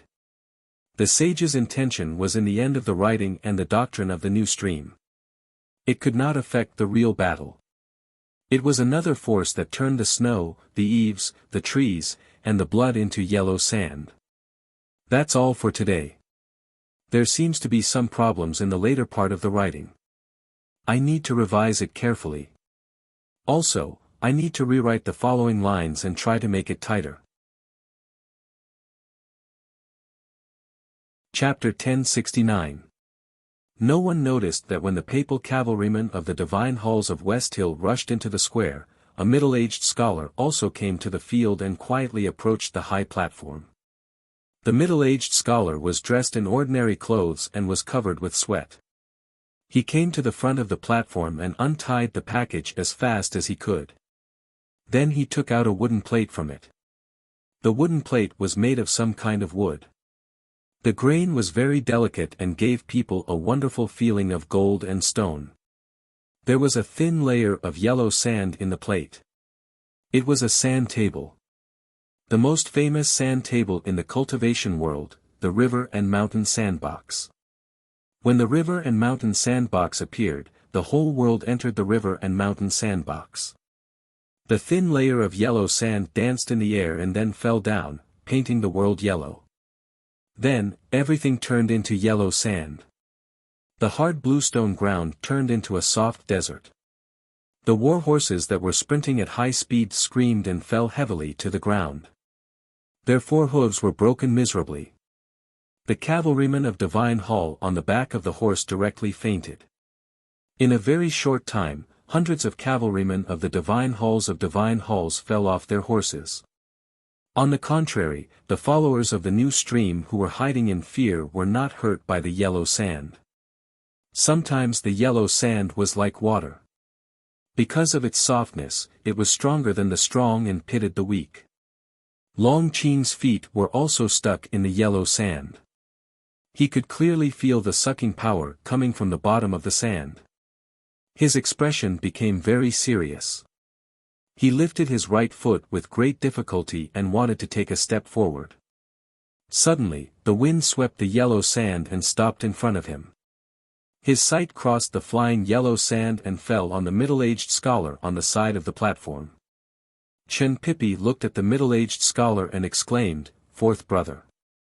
The middle-aged scholar did not respond but just looked at Long Qing.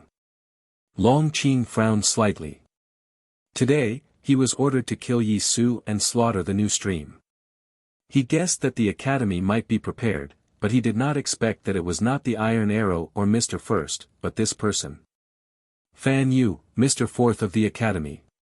Fan Yu was a relatively low-key person among those interesting and horrible people in the back mountain of the academy. He joined the academy early and ranked very high, but he was only at the peak of the see-through state. He was not at the same level as Li Manman and Jun Mo. Although the third sister Yu Lian had always been at the see-through state, everyone knew that it was just a facade when she beat Xiong Chumo, the hierarch of the Divine Halls of West Hill. He was the real see-through state. Of course, this was not important. The headmaster of the academy had always accepted disciples without discrimination and did not care about their talent in cultivation. But the people in the back mountain had their own specialties and could do the best in those fields, such as number 5, number 6, number 8, and number 9. Only Fan Yu was relatively weak. He was good at talisman Taoism, but not as talented as Mo Shanshan and Ning Quebec. He was good at strategy and calculation, but not as good as Yu Lian. He was good at design, but not as good as the sixth brother. Moreover, there was Professor Huang He in the front yard of the academy.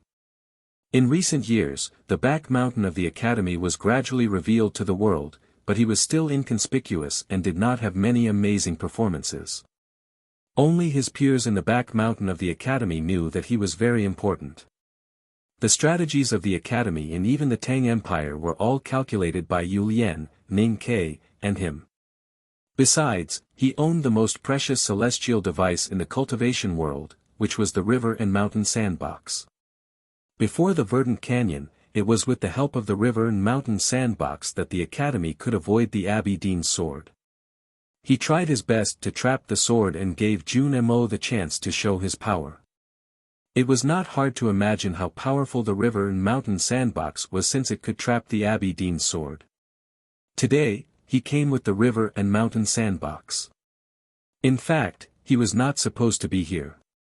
The academy was very clear about the attitude of the Divine Halls of West Hill toward Yi Su and the new stream. But the eldest brother, Yu Lian, and Ning Ke all thought that the Abbey Dean could be persuaded. Since killing Yi Su was not good for Taoism, the Abbey Dean would definitely not do it. As long as the Abbey Dean kept silent, Tang Xiaotang and the sword Garrett would be enough. Only the fourth senior fellow apprentice felt a little strange. He had been calculating for a long time, but he didn't get any other result.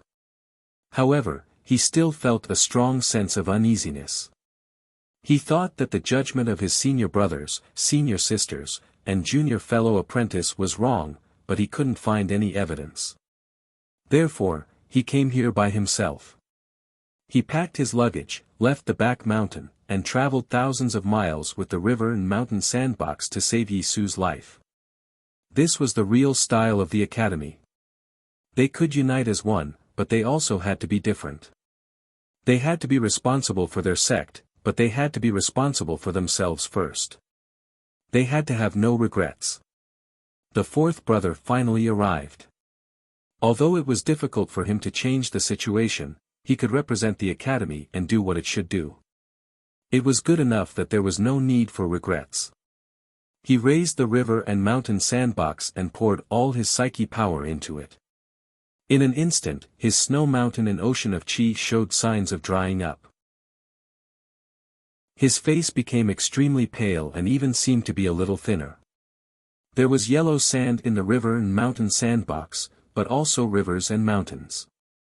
Every grain of sand was a scenery in the rivers and mountains, or a small bridge, or a stream of water, or a pavilion, or a green hill, or a sedan chair on the bridge, a boat on the water, a person in the pavilion, or a tree on the green hill. But today, the yellow sand was just yellow sand. Because the most original was also the most powerful. The fourth brother's psyche power activated the river and mountain sandbox. The yellow sand danced wildly and then fell down. The world suddenly became yellow and became a dry desert. It was impossible to find the direction in it. The cavalrymen of the divine halls of West Hill in the back were lucky not to fall to their deaths. They pulled the reins desperately to stop their horses, and then turned over and tried to find the exit with their horses. But how could it be so easy? The fourth brother held the river and mountain sandbox and walked to the platform. Long Qing looked at him quietly.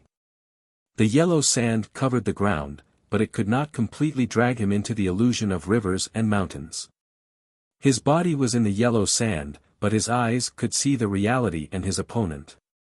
For some reason, the fourth brother felt a little uneasy when he looked at Long Qing's eyes. It was just like when he was calculating in the back of the mountain of the academy. He felt that something bad was going to happen. So he blew into the river and mountain sandbox. The thin layer of yellow sand was wrinkled, and some grains of sand were flying in the air with the wind. A hurricane suddenly appeared on the plaza that had turned into a desert. Countless yellow sand swirled up, blocking everyone's vision. The world became dark. What was even more terrifying was that the desert that had been as flat as a field suddenly rumbled loudly, and countless layers of sand dunes appeared. Who knew how many cavalrymen were swallowed up by the moving sand flow? Even the cavalrymen who were not swallowed by the sand encountered endless dangers in the flying yellow sand. Shrill screams and dull sounds of people and horses colliding with each other could be heard everywhere. Even a powerhouse in the knowing destiny state like Xiaoyu from the South Sea could not resist the power of the river and mountain sandbox. Those divine priests and deacons from various Taoist temples were killed one after another. Xiaoyu also fainted in the yellow sand. Long Qing still could not stop, and his face was a little pale. He was injured by Tang Xiaotang and then by the river and mountain sandbox. He did not expect that his opponent, who was in an ordinary state, could have such a terrible sand table. However, was it enough? In the next moment, his feet finally landed on the ground, but he still landed on the yellow sand. He did not get out of the river and mountain sandbox, but so what? The scar on his face became brighter. It was definitely not ugly. It was more like some kind of strange makeup. Paired with his gray eyes and straight silver hair, he looked very good. He was so powerful, and he still had hidden powerful skills. He was waiting for Ning Kei's iron arrow and Li Man Man. Even so, he was not afraid of them, let alone a sand table. He took out a scroll from his arms and stretched it out in front of the sandstorm. He remembered those years when he was the second priest of the judicial department, and he led the black deacons to hunt down the remnants of the devil's doctrine and the sinners who betrayed the devil's doctrine. At that time, he was righteous, and he believed that he was righteous. His expression became cold. Looking at Yi Su and the others on the other side of the sandstorm, he silently repeated those familiar words in his heart, "Sinners, accept the punishment of Haotian." Last night in the Divine Hall of Judgment in Peach Mountain, the middle-aged priest used a scroll to break Yi Hongyu's confinement. It was the fall hand scroll of the tomes of Arcane. At this time, the scroll in Long Qing's hand was also the sand hand scroll of the tomes of Arcane. After making the most important decision, the Abbey Dean no longer cared about the word blasphemy. The most sacred tomes of Arcane in Haotian Taoism became a very powerful weapon in his plan. The middle-aged priest had accompanied the tomes of Arcane in the Jishou Abbey for countless years, and Long Qing had always kept the sand hand scroll of the tomes of Arcane with him. Only the two of them could use the tomes of Arcane as weapons. In the morning, the city was covered with yellow sand. The freshness and coldness of winter could no longer be found, only dullness. But when Long Qing held up the sand hand scroll of the tomes of Arcane, that feeling became more and more clear. The cover of the sand hand scroll turned into tens of thousands of tiny grains of sand in the wind, and then began to fly. Then the second page of the sand hand scroll also turned into grains of sand, and then the third, the fourth, the fifth. Hundreds of millions of grains of sand turned into a sand river and went straight from Long Qing's hand to the sky. In the deepest part of the sky, the river carried an indescribable brilliance and then blasted into the yellow sand all over the sky. The sand hand scroll of the tomes of Arcane recorded almost all the cultivation methods in the cultivation world, which could not be completed by human beings. Just like the sun hand scroll, it was not only collected by Haotian Taoism, but also by the divine power of Haotian. Haotian Taoism regarded cultivation as a gift from Haotian to human beings, and this tomes of Arcane was the gift list. There were countless items in it, which were as vast as the sea or the sand at the bottom of the sea. Each grain of sand represented the gift of Haotian and the awe of human beings. Today, the sand hand scroll really turned into grains of sand. The ink characters that recorded the cultivation methods melted on the paper and then dissipated into the smallest particles, each of which seemed to contain the power of that cultivation method. Hundreds of millions of grains of sand and hundreds of millions of cultivation methods fell into the yellow sand and into the river and mountain sandbox. The river and mountain sandbox had thousands of miles of rivers and mountains, but it was a product of cultivators after all. How could it accommodate the almost infinite vastness and complexity? In an instant, the yellow sand suddenly stopped. In some corners, pavilions and terraces even appeared indistinctly. They were about to lose their original forms and become the shadows of the river and mountain sandbox. The fourth brother's arms holding the river and mountain sandbox trembled uncontrollably, as if he would throw the sandbox to the ground in the next moment. He felt the terrible impact from the sandbox and found that it was even more powerful than the virtual sword thrown by the Abbey Dean in front of the Verdant Canyon. His face instantly turned pale, and blood began to flow from the corners of his mouth. "Let's go," Long Qing said expressionlessly. As his voice fell, the wind and sand on the square slowed down countless times, and the small bridges and rivers that appeared at the beginning were covered by the sand gushing out of the arcane tome of the sand. The yellow sand was covered by the sand at the bottom of the sea. There was no need to find a way out. If I cover your world with my world, then I can walk at will and go anywhere I want to go. Long Qing took a step forward. If there were real intelligent beings in the rivers and mountains, they might be able to see a footprint larger than a mountain under the sun. It stepped through the clouds, crushed the field, and fell on the horizon. He only took one step to step out of the river and mountain sandbox and thousands of miles of rivers and mountains. Long Qing appeared on the stage and in front of Yi Su. There was still residual yellow sand between the two of them. The fourth brother kept coughing up blood, but he was still trying to support himself. He didn't know how long he could hold on. Long Qing held the dissipating, arcane tome of the sand hand scroll with one hand and grabbed Yi Su with the other. A figure broke through the wind and sand. It was Tang Xiaotang. She supported her tired body with the iron rod and fell in front of Yi Su. She raised the rod with both hands and blocked Long Qing's attack with the last of her strength. Long Qing's hand fell on the iron rod. With a puff, Tang Xiaotang vomited blood and fell to the ground. Long Qing took another step forward and reached out to grab Yi Su again. At this time, the arcane tome of the sand, in his left hand, was still fighting against the last scene in the river and mountain sandbox. More and more blood flowed out of the fourth brother's mouth, wetting the front of his shirt. The color of the blood became darker and darker. Finally, it even looked like ink, which was shocking.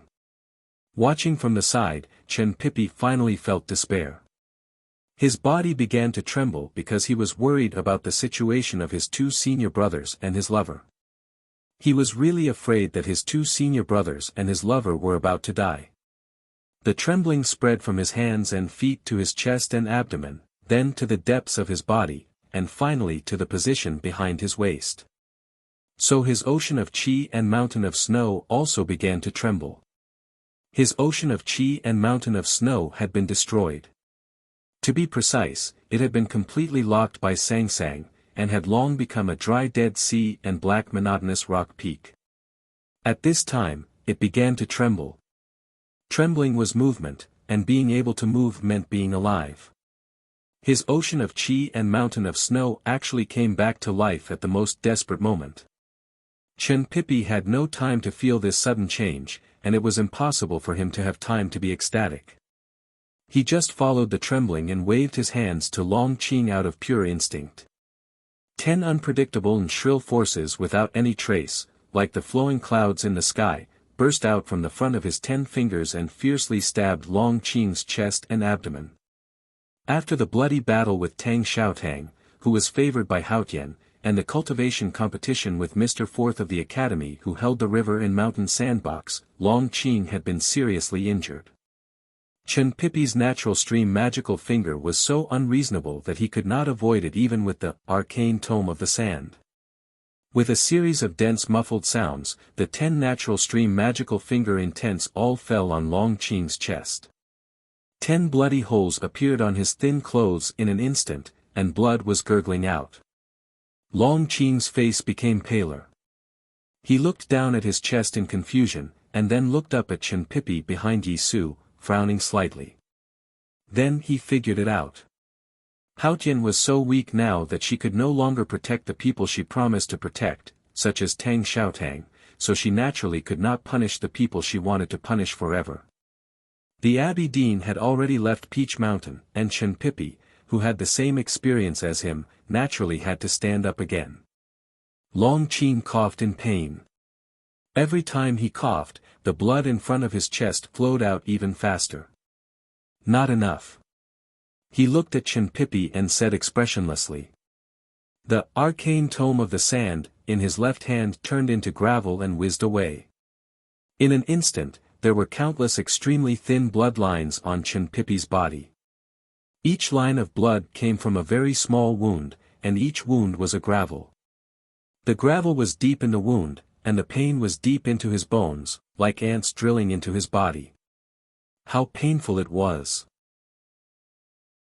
Chen Pipi was in extreme pain, but he did not cry. He did not want to cry because it was too shameful. So he desperately squeezed out a smile, but he did not know that the smile was as ugly as crying. Looking at his funny face, Tang Xiaotang wanted to laugh, but also felt so sad that she wanted to cry. Long Qing glanced at the fourth brother and tightened his grip on the arcane tome of the sand. The fourth brother sighed and sat down weakly. Then he began to vomit blood. There was a silence. Long Qing looked at Yi Su, Chen Pipi, Tang Xiaotang, and Fan Yu. His eyes slowly swept across their faces, and he took a deep breath, looking very satisfied. Some of these people were people he could only look up to in the past, and some were people he instinctively feared and even humiliated. Some were more talented than him, and some were rejected by his classmates whom he longed to be. Now, these people were not as powerful as him. Even if they worked together, they were no match for him. Perhaps the cultivation method he cultivated would one day turn him into a monster that lost all reason, or it would directly disintegrate his body into billions of grains of gravel. But that was a matter for the future. He was very satisfied now, unprecedentedly satisfied. He raised his chin, not deliberately, but he began to be proud, as if he had returned to the day he walked into Chang'an many years ago. That day, there were countless flowers thrown on the street of Chang'an, and he was in the center of the sedan. At this moment, a voice was heard on the stage.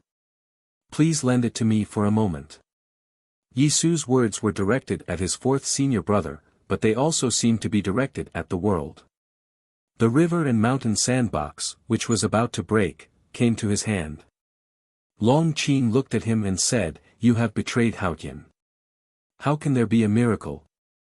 Yisu's ocean of qi and mountain of snow was destroyed by the sword style in the battle with Jun Mo in front of the verdant canyon.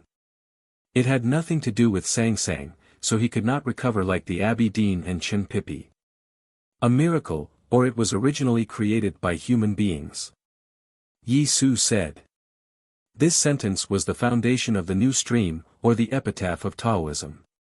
Long Qing shook his head and said, "That requires strength. You don't have the strength." The wind and sand had stopped. Only a few people on the stage were still affected by the confrontation between the river and mountain sandbox and the arcane tome of the sand. The square was full of dead people. Countless cavalrymen of the divine halls were lying in pools of blood, and many followers of the new stream had also died. As for those followers who were still alive, even though they were seriously injured, they were still rushing to Yisu. They wanted to save Yisu, even at the cost of their lives. This kind of stubborn will, is it faith? Was it power? Yisu looked at those devout followers with complicated emotions in his eyes. He said, "I think this is power.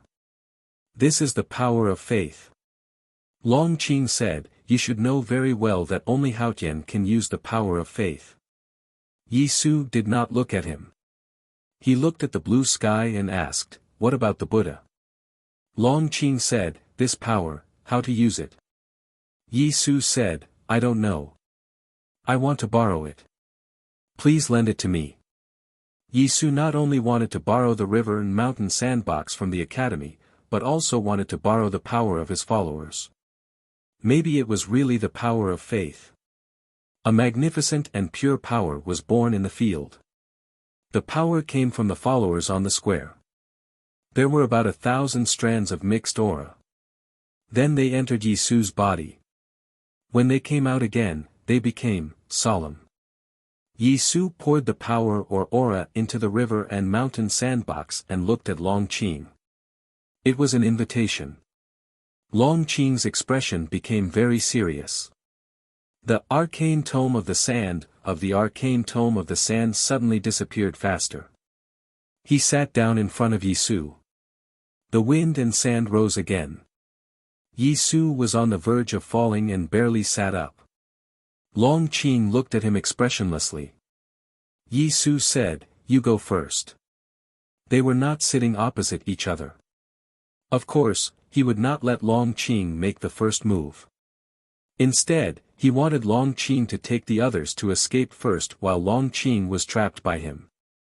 Long Qing stared at his face and said, "You can't go." Yisu did not want to leave. He just wanted to keep Long Qing in the field so that the others could leave. If not for this reason, he would rather die than try to use this power. He founded the new stream to tell human beings that they did not need faith. But he did not expect that he would become the object of faith, which made him a little confused and a little sad.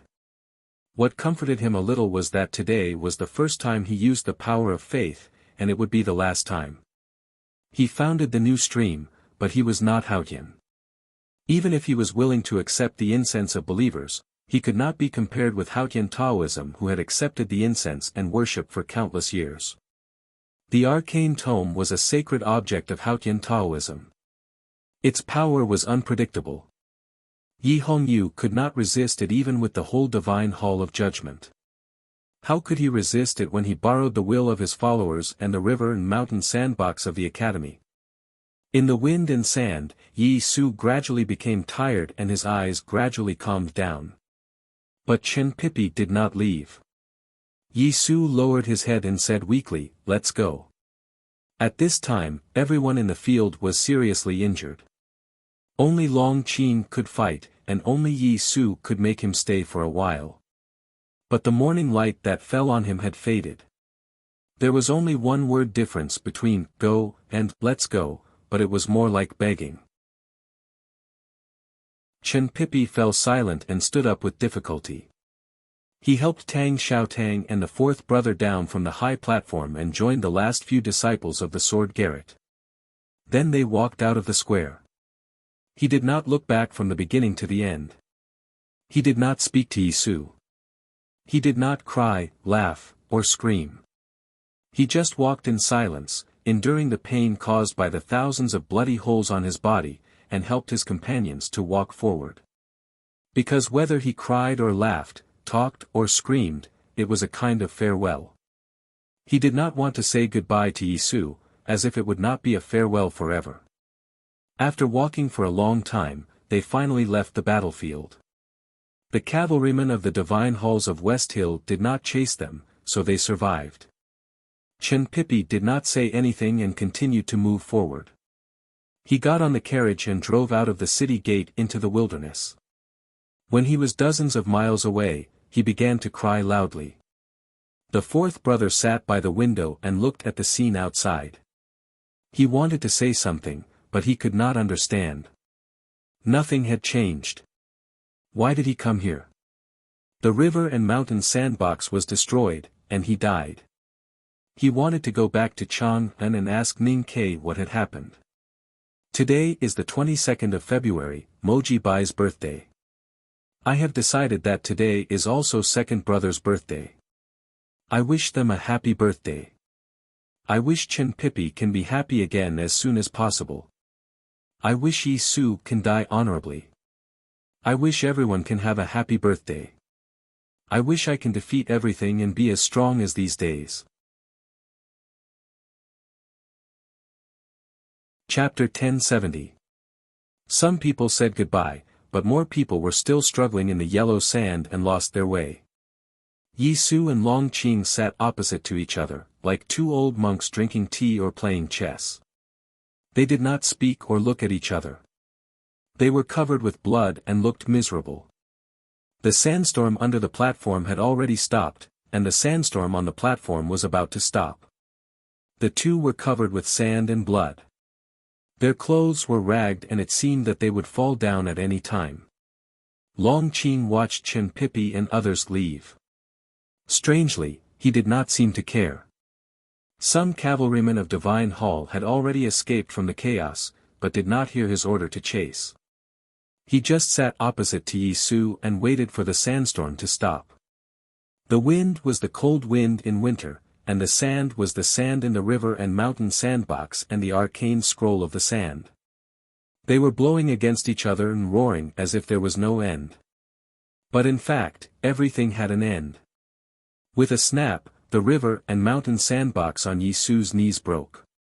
There were still many pages of the arcane scroll of the sand in Long Qing's hand. It was as thick as a tombstone in front of a grave. The sand in front of the tombstone was fake, but it was actually jade-like round stones. Those round stones were very small and transparent. They were not jade-like, but really top-grade jade. They were spread in front of and behind Yi Su, like a beautiful sea of pearls. Long Qing stood up. Blood dripped down from his body and fell into the sea of pearls, dyeing it red. The yellow sand in the river and mountain sandbox fell from the cracks. It was real yellow sand, which was only a shallow layer in the sandbox and just a shallow pile on the ground in front of Yi Su. It was like a wild grave that was worn down by the wind and rain. The square was dyed red by the blood of the people of Divine Hall and the followers of the new stream. The cavalrymen of Divine Hall were regrouping. Some followers of the new stream had died, some were dying, and many were still alive. There would be a massacre later. Yi Su looked at Long Qing and said, "Let them live." Long Qing said expressionlessly, "I didn't want them to die." Yi Su was a little surprised. He kept silent and thought about the meaning. Long Qing raised his left hand. The cavalrymen of Divine Hall, who were eager to kill the followers of the new stream, did not dare to do anything. They held their breath and waited for the order. The followers of the new stream were the most loyal followers of Yi Su. Nearly half of them followed him here from Lingang, including the earliest students in that shabby alley. They knew what would happen next. They rushed to that place desperately to protect their leader. But they were stopped and knocked down by the cavalrymen of Divine Hall rudely. They cried loudly. In fact, you and I both know that, as I said at the beginning, it doesn't make any sense. Your followers' pain and those women's cries are all meaningless. Long Qing looked at Yi Su and said, "What happened from last night to this morning is meaningless. I need this ending, and you are also waiting for this ending. Why bother?" Yi Su did not look at him. He looked at the pitiful followers in silence. "When I entered the Revelation Institute when I was very young, I learned of your existence from her and my teacher. You have always been the object of my worship, or rather, the goal that I feared but did not dare to catch up to. But in fact, it was only in recent years that I truly felt that you were an extraordinary person, because you have embarked on a completely different path from us." Long Qing looked at him and said, "You are not a fanatical religious peddler. Your new stream is not just empty talk. You did not use those clichés to provoke your followers. On the contrary, you preached calmly and did a lot of concrete things. Many people only noticed that the doctrine of the new stream was fresh or rebellious. But no one understood the organizational ability and strategy needed to spread the new stream. You did those things silently and perfectly calmly. You were more like a businessman than a saint. I used to stay in the Divine Hall of Judgment for a long time. I know a lot of things. She helped you a lot, but it was you who really made the decision. Your organizational ability is really strong. There are no loopholes in your thinking. You did not lose your cool even after Taoism began to eliminate you. You used yourself to attract all the attention of the Divine Hall, but secretly sent the 7 disciples, including the first disciple Huan, to different places. I think they are hiding now, but after a while, they will come out again to continue your mission." Yi Su was still silent. Long Qing looked at him quietly and said, "You can keep silent about my praise. You don't need to be recognized for the secular abilities other than the sacred ones. You can deny all these. But can you tell me where Qing Ziqing went? Why are there only a few disciples of the Sword Garret who followed you here from Lingang? And where did they go? These details that no one noticed are what I admire the most about you. You've arranged the future. You've spread the seeds of the new stream all over the world. Even if you die now, no one can stop the new stream from spreading. So you can leave this world in peace. I even suspect that you've been waiting for death." Yi Su finally said, "Death is the most dangerous and terrible abyss for everyone." Long Qing shook his head and said, "But everyone will die, whether it is the Divine Kingdom or the Abyss. You can't go to the Divine Kingdom, and you don't want to go to the Abyss. How to die is the most important thing. Die quietly, or die in front of millions of believers and ordinary people. It is not a difficult choice. To die in front of the whole world, with a sense of righteousness, peace and joy, and to face death with equanimity. It is good to show the new faith and the power of faith to everyone as the representative of your death. There is no sacred in the empire, no sacred in the world, and no sacred in the world. Even the headmaster of the academy has to become a genius to become the bright moon. You and I are all ordinary people. How can we not die if we want to become a saint? It takes 1,000 years for a saint to appear." Long Qing paused for a moment and looked into Yi Su's eyes.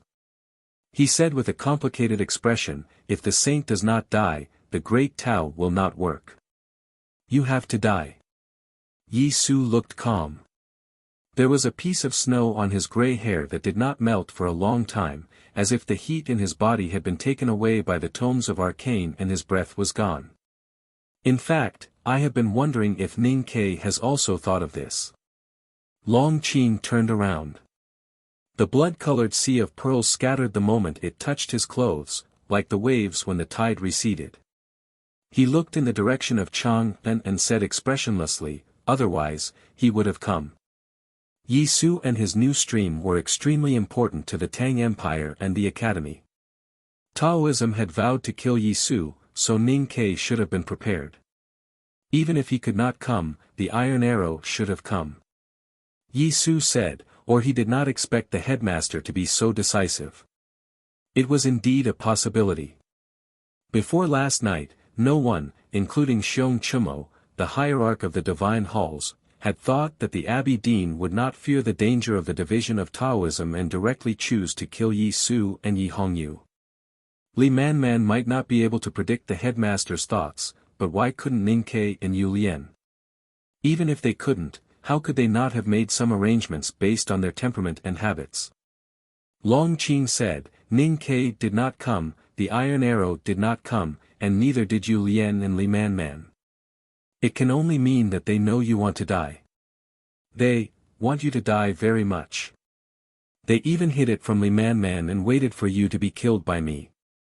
After saying this, he smiled. His smile was restrained and confined to the small area at the corner of his mouth, which made him look like he was mocking Yi Su. Yi Su had been very calm from the beginning to the end. He was so calm even though he was about to die. Although it was a tacit plan, he still felt a little unhappy. Therefore, he wanted to expose the Academy's intention and break Yi Su's state of mind. Yi Su's reaction was not what he expected. He said calmly, I have been the Academy's enemy for 20 years. I know how those people live. I don't think they would be so realistic and indifferent. What Long Qing said was very reasonable. Yi Su had become a sage after his death and his disciples had already gone to different places. The seed of the new stream was well preserved. Under the protection of the Tang Empire and the Academy, the new stream would definitely spread faster with the news of his death. Therefore, his life and death did not matter to the Academy. But he still thought that the Academy would not do that because it was not in line with the Academy's style. Li Manman certainly could not bear to see you die in the fire. But Ning Ke and Yu Lian are different. They would be very happy to split Taoism and let the new stream be reborn in the fire. Long Qing said, if the headmaster and Ji Haran were still alive, the Academy would definitely not do that because they would not think so. But don't forget that Ning Ke and Yu Lian are both possessed by the devil. Yi Su was silent. Long Qing continued, Yu Lian is the Grand Master of the Devil's Doctrine and the most valued person by Lotus. And Ning Ke is like a disciple of Lotus. They both have Lotus's unscrupulous temperament and in some aspects, they are even more knowledgeable than Lotus. They might want to do what Lotus could not. What did Lotus want to do back then? He wanted to turn the human world into a sea of blood. He wanted to turn the world upside down. He wanted to destroy Taoism and turn the world into a brand new one. The Academy actually had the same idea. But the Academy would never use such a cruel method in the past. What would the senior brother and junior sister who were in charge of the Academy think? Yi Su didn't want to continue. The Academy's choice was meaningless to him now. He raised his head with difficulty, looked at the sky that was getting bluer and bluer, and looked at the rising sun that was getting lower and lower. He said, no matter what the Academy thinks, I have to do what I have to do. Long Qing looked at him and showed some respect. He said, turn yourself into a torch and set the whole human world on fire. I heard that Jun Mo is also burning the Xiankong temple. They are all crazy. Hearing Jun Mo's name, Yi Su smiled and said, in the end, I am doing the same thing as him. I am very proud, and I think you will feel proud too. This sentence itself was very proud. He was proud that Jun Mo used to be his opponent. He was proud that he had surpassed himself. He was proud that he stood higher than before and could see the scenery further. Or it was because he was standing in the small courtyard on the pile of firewood. He was tied to the cross-shaped wooden frame. The tie was not tight, so he could not leave and could see the human world from afar. Long Qing stood in front of the pile of firewood and looked at him. He said, "I will light the fire myself." Yi Su no longer looked at the sky. His eyes were blinded by the sun. He looked at him and asked, "What I don't understand is, since you know everything, why did you light the fire for me?" Long Qing slightly raised his eyebrows and said, "I have to obey the teacher's order." The two people on the pile of firewood had the same teacher. Yi Su looked at the remnant of the tomes of arcane on his waist and said, "Teacher, you must understand. Why do you have to involve this innocent book?" Long Qing was silent. Then he said, "Since people can write, then there will be no need for the tomes of arcane in the future." Hearing this, Yi Su seemed to understand something. He and Long Qing did not hear the conversation between the Abbey Dean and the middle-aged priest on the cliff plateau of Peach Mountain. But they were the Abbey Dean's disciples and great figures in Haotian Taoism. They were familiar with the classics since childhood. At this moment, they understood the Abbey Dean's true intention through a very simple conversation. Yi Su looked at somewhere far away, not knowing whether it was the Jishou Abbey or Lingang. He said slowly, "Know the masculine, guard the feminine, and be the stream of the world. Be the stream of the world. Keep the virtue, and return to the baby." Long Qing listened to this passage and was silent for a long time. Then he recited, "Know the white, guard the black, and be the style of the world. Be the style of the world. Keep the virtue, and return to the infinity."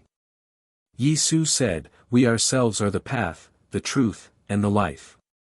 Follow our own path, and we will walk out of the dark valley and obtain the greatest joy."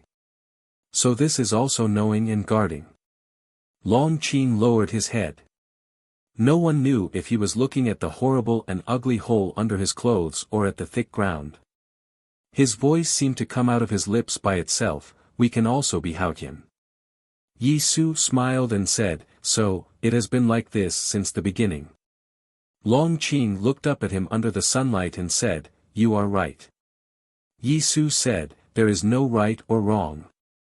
The headmaster thinks you are right, then you are right." Speaking of this, Long Qing paused. He thought that he would be jealous, but his mood was so calm. He just sighed and said, "In the end, it was you who made him the proudest." Yi Su thought for a while and said, "Whether it is right or wrong depends on the final outcome." Long Qing said, "What you do, what the headmaster and the headmaster do, will have an ending. It is no longer destined." Yi Su said, "Yes, there is no heaven, and there is no destiny." Long Qing looked into the distance and said, "We have talked for long enough." Yi Su said, "Since the person you are waiting for has not come, it seems that he will not come." Long Qing took the torch from a divine priest and walked to the pile of firewood. After thinking for a while, he did not say anything. He put the torch on the edge of the pile and stepped back. Fire was the most wonderful phenomenon in nature. It could be contagious and replicated. It could turn from the smallest firefly into a prairie fire. This was definitely not something that water could do. The flame on the torch licked the dry firewood beside it. After a while, the edge of the firewood was burnt black, giving off green smoke and bright flames. This continued, and the fire gradually spread. Most of the firewood in the small courtyard was chopped by Long Qing himself. He was very careful in his selection. No matter the length or the thickness, they were all suitable for burning. The fire quickly grew. In the previous battle, most of the courtyard walls had collapsed. Now, with the crackling sound of the firewood, all the bricks fell down. The scene of the firewood burning fell into everyone's eyes. Tens of thousands of followers of the new stream and the people of song were ordered to watch the execution. Seeing this scene, some of them felt extremely sad, and some of them could not bear it. Gradually, they started to cry. Yisu's clothes began to burn. The bright yellow flame was about to cross his knees and swallow him. Someone knelt down first. It was probably a follower of the new stream. Regardless of the threat of the cavalryman of Divine Hall, he knelt down and kowtowed to him. Then, more people knelt down. Even the tens of thousands of people of song who came to watch the execution were shocked by the calm man on the fire and knelt down uncontrollably. The crying became louder and louder. Gradually, it became a torrent and went straight to the sky. Yisu suddenly said, "When the everlasting night comes, the light of the sun will be completely covered. The sky and the earth will fall into darkness. But people will rejoice because that is the real life." At this time, he was in the fire, suffering the baptism of pain. He repeated his prophecy calmly. Because he did not want the followers to cry and the people to grieve because of him. The followers of the new stream outside the courtyard wanted to rush in to save him, but they were brutally cut down by the cavalrymen of Divine Hall and fell into a pool of blood. Hearing his voice in pain, they began to follow him instinctively. The followers of the new stream in the distance also began to repeat the words, because they were his followers. The rest of the people of the kingdom of song, who were either sympathetic to his suffering or pitied his ending, listened in silence. But somehow, they were attracted by the meaning of the words and began to repeat the same words. When the everlasting night comes, the sky and the earth fall into darkness. That is the real life. The voices of tens of thousands of people echoed in the square. Previously, it was the crying that shook the sky. Now, the sky seemed to be trembling. The clouds that were dispersed by the sunlight were shaken back like clear water flowing into the bottom of a bowl. But it gave people a sense of extreme silence. The pious and focused chanting, just like when Yisu said the words before, was like cicadas in the forest, like waterfalls in the wind, making the whole world silent. Long Qing did nothing. He did not ask the cavalrymen of Divine Hall to suppress or stop them, even though the chanting of the people obviously showed their support for the new stream and dissatisfaction with Taoism. He just silently looked at Yisu on the pile of firewood. His emotions were so complicated that he could not figure out what he had experienced and whether what he had learned could really calm him down. The chanting of the people became more and more orderly and louder, just like the drums on the battlefield, but not only to urge people to fight. Gradually, there was a sense of sacredness and solemnity that enveloped the whole city and even the wider world. But Yisu's voice became weaker and more scattered. When he repeated it for the third time, the words from his lips were broken and the murmur could not be heard at all. Because the merciless fire had crossed his knees and plated to his chest and abdomen like golden light. His body was burning, and he was enduring the most painful punishment or baptism. Looking at him in the fire, Long Qing seemed to hear him saying, "You see, they are not praying." The name of the chapter came from memory. Chapter 1071. In the azure sky, more and more flowing clouds gathering above the city, firmly blocking the sun behind it. Just like the words sung by tens of thousands of people at this moment, it made the world dim. The flames on Yisu's body grew stronger and stronger. His voice had completely stopped. In the raging fire, his face could not be seen clearly. His whole body was burning like a bright lamp. The radiance that was spreading to the human world suddenly converged and then rose to the sky from the top of the woodpile. It was a holy beam of light that came from his body and fell to the deepest part of the distant sky. A part of the dark sky was lit up. It was not as bright as the sun, but it was more real. Because the tens of thousands of people kneeling on the ground could see clearly what was there.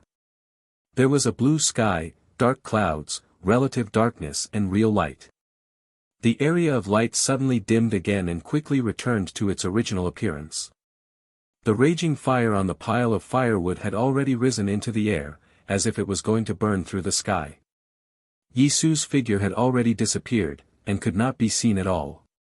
What was strange was that there was no horrible smell in the air of the small courtyard. Instead, there was a faint fragrance that made one's mind abnormally calm. That beam of light, the sky that was lit up, and the strange fragrance, were they the signs of becoming a saint?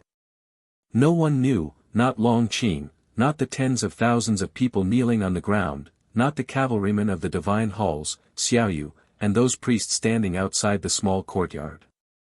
The scenes of becoming a saint recorded in the West Hill scriptures had nothing to do with today's story. No one could know what was going on, including the abbey dean. It was not important. Yisu had become a saint. It had nothing to do with religion or the divine kingdom in heaven. He became a saint in the human world and in the hearts of his believers. He was already a saint. Whether the Tang Empire and the Academy could win the war or not, the new stream would inevitably spread in the human world. No one could stop it. He would be regarded as a saint by countless believers. Then he would be a saint. Suddenly, it started to snow. The drifting clouds gathered and covered the sky. Without the sunlight, ice crystals began to condense in the depths of the clouds, and then snowflakes began to fall. Snowflakes drifted down and danced in the wind. They landed on the streets of the city, on the people kneeling in the square, on the small courtyard, and on the burning pile of firewood. The snow melted into water when it came into contact with the devouring flames. As the snow grew stronger, more and more water was melted. The firewood was soaked and the fire was suppressed smaller and smaller. After an unknown period of time, it was finally extinguished. The chanting of the tens of thousands of people also gradually stopped. People looked at the small courtyard with their final hopeful gazes. They wanted to see a miracle happen, but sadly found that there was no miracle. The cross-shaped stakes had already been scorched and collapsed, and the extinguished firewood was in a mess. There was no sign of that person, and even the rope that tied him had already been burned to ashes. Snowflakes fell on the crowd, on people's shoulders, and on people's faces. The snowflakes were melted into water by people's body temperature, moistening their dry lips because of anxiety and sadness. People drank the spring water and began to cry. The sound of crying became louder and louder, and the sorrow was endless, as if it was going to destroy people's hearts and organs. The crying continued, and the snow kept falling. Time passed slowly, but the snow clouds in the sky did not disperse. People in the square gradually dispersed. Thousands of believers of the new stream helped each other to leave. There was no conflict or killing during the whole process, and no one was imprisoned.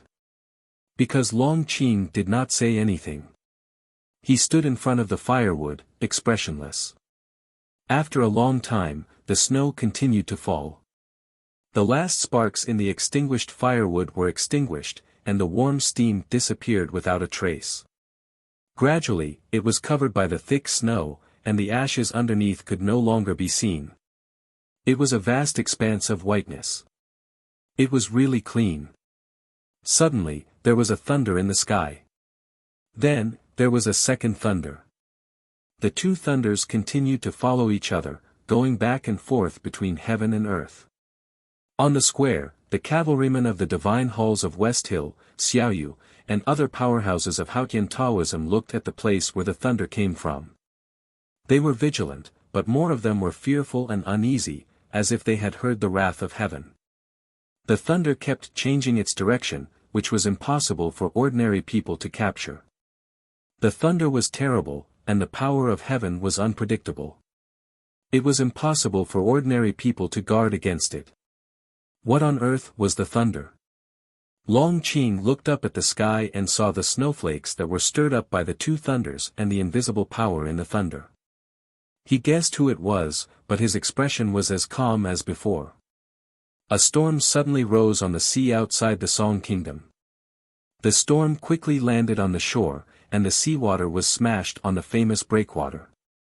The remnants of the storm came to the square and turned into a roar. The clouds in the sky above the city trembled slightly. A strong force spread from the point of the explosion and turned into a terrifying gale. Countless cavalrymen fell in the wind, and the war horses neighed in pain. Even the cultivators of Hautian Taoism had to raise all their cultivation to be able to withstand the gale. The violent wind gradually subsided, and like water, it dispersed into the streets and between the houses. A circle about 100 feet wide appeared on the square. There was no snow or blood in that circle. It was clean and empty, and there were only 2 people in it. One of them was wearing an old cotton-padded jacket and holding a short wooden stick in his hand. He was the eldest brother of the academy.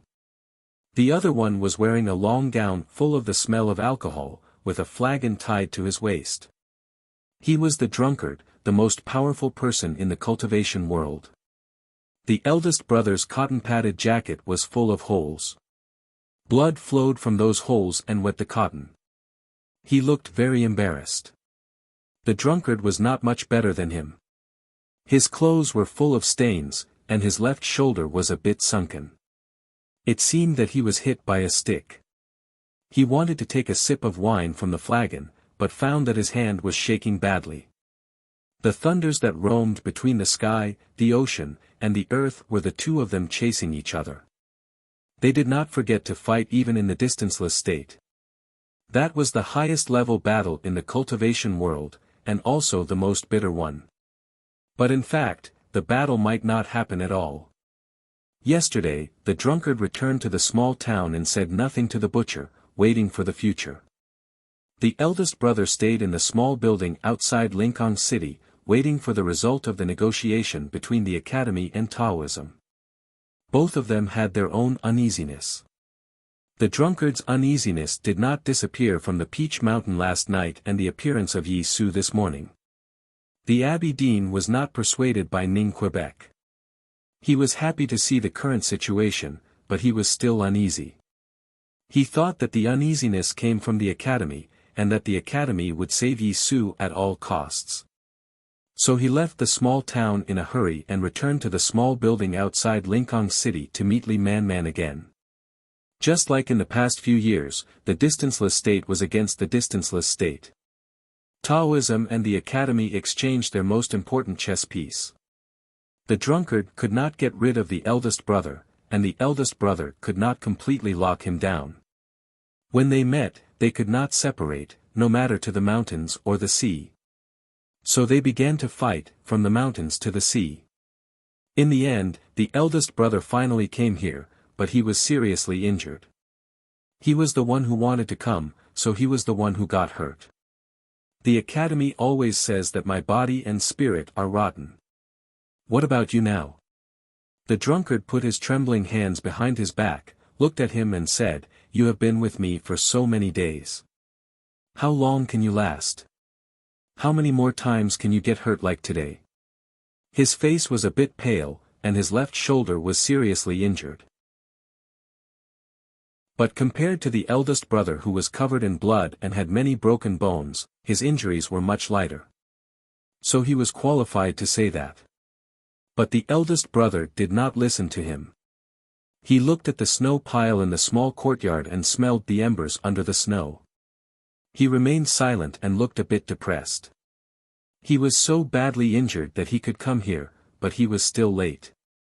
There was a faint sound of crying in the distance of the city. No one knew whether it was for the innocent believers who died in the conflict or for Yi Su who was buried in the fire. He listened in silence. After a while, he turned to the drunkard and said, "You were in the small town. Why did you come here?" The drunkard said, "You were in Chang'an. Why did you come here?" The eldest brother said, "You are committing a crime." The drunkard said, "A crime against the human world or the divine kingdom?" The new stream has shaken the foundation of the divine kingdom. He must die.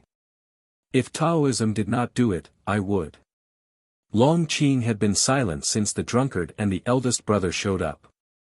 He stood in the courtyard and looked at the 2 grand cultivators who he could only look up to. He looked calm and fearless. Everything was going according to the Abbey Dean's plan. No matter how uneasy the drunkard was, he would help Taoism to kill Yi Su before he found out the truth. Because the drunkard and the butcher were greedy, as if they were the combination of countless generations of human beings. They not only wanted immortality, but also eternity. Eternity could only be found in the divine kingdom of Haotian. What would they do if the divine kingdom was gone? In fact, if the Abbey Dean did not agree, the drunkard and the butcher would have already killed Yi Su. The two grand cultivators did not care about becoming saints at all. They had long thought that they were saints, but so what? They were still like rats who had been hiding in the human world for tens of thousands of years, and finally became Haotian's dogs. Of course, Long Qing understood the Abbey Dean's intention, especially after he had a conversation with Yi Su before his death. He knew that the drunkard and the butcher would regret it in the future, but it would not affect the fact that Taoism could order them around like dogs in the name of Haotian. Thinking of this, Long Qing smiled. It was not a sarcasm, but a sincere sarcasm. He was mocking the drunkard and the butcher for being blinded by greed. The 5 colors could blind people, and the 5 sounds could deafen people. The scriptures were right. The smile on Long Qing's face disappeared, because someone was looking at him. The eldest brother looked at him and remained silent for a long time. Then he asked, why? He was puzzled, and so was the academy. No one could figure out why Taoism would do this. Burning Yi Su to death to help him become a saint would not help to destroy the new stream. Instead, it would split Taoism. At least the divine hall of judgment would not be trusted by Taoism anymore. What was the Abbey Dean thinking? You can take Ning Kei's failed attempt as all the reasons. Long Qing said, my brother's death was not just a matter of the academy. Without the academy, he would not have died. At least, he would not have died so quickly. So your sorrow is meaningless. After saying this, he bowed slightly to the eldest brother and walked out of the small courtyard. In the wind and snow, he mounted a horse brought by his subordinates. He didn't put the Sha hand scroll of the tomes of the arcane back to his bosom until he was far away. The eldest brother watched Long Qing's figure disappear in the wind and snow. He had sensed Ning Kei's peculiarity outside Lincoln. Today he felt it more clearly, but he did not have the energy to think about those things. He looked at the courtyard again, at the pile of firewood that was withstanding the falling snow. Then he looked up at the falling snow and recalled something that happened in the past. That year, it was also snowing in Chang'an. Many people entered the city. Qin Yan came but was trapped in the snow forest by his younger sister. Jun Mo sat on the snow bridge for a whole night. The youngest brother and Sang Sang killed Xiaoho on the lake. He and Yi Su stood on the city wall and watched the snow for a whole night, talking about many things that did not matter. They met several times, in front of the small Taoist temple, deep in the snow-capped peak of the Tianqi Mountains. Even earlier, Sang Sang was born in the human world. There was a black line on the wilderness. He was drinking and reading by the pond on one side of the black line. Yi Su was chopping trees on the other side of the black line. It was said that he recited an interesting Taoist hymn and then began to travel around the world, trying to break through the barrier of life and death. He must have really broken through at the last moment. So, he really died. The eldest brother looked at the snow and kept silent for a long time. Yi Su's founding of the new stream had a lot to do with the academy. It was because Jun Mo had crippled him in front of the verdant canyon, and it was also because of the discussion he had with Yi Su. Then he remembered that since many years ago, even before he became a disciple of the headmaster of the academy, the person he wanted to be the most was a scholar who taught and educated people. The scholar lived in a shabby alley and taught those poor children. He lived a poor life. He ate nothing and drank nothing, but he never changed his happiness or his Taoism. He wanted to be such a person, but he did not expect that Yi Su had done so before him. In the last years of his life, Yi Su had always been such a person. After a long time, he reached out his hand and caught a snowflake. He turned to the drunkard and said, "In order to achieve immortality, you abandoned the entire human world. Even if you succeed, don't you feel lonely?" The drunkard said, "Death is the real loneliness. Take Yi Su for example. He has become a sage, but he has no connection with the world. He is the real loneliness now." The eldest brother shook his head and said calmly and affirmatively, "You are wrong. He will not be lonely." Yi Su gave up his belief for decades just so that human beings would no longer need belief. He left the world, but he left many things behind. He believed that those things would really change the world. Many people were doing or were about to do the same thing as him. Jun Mo lit the wildfire at the bottom of the giant sinkhole, and he would lead the academy forward. He was a sage, but he had many peers. How could he be lonely? Sages should not be lonely since ancient times.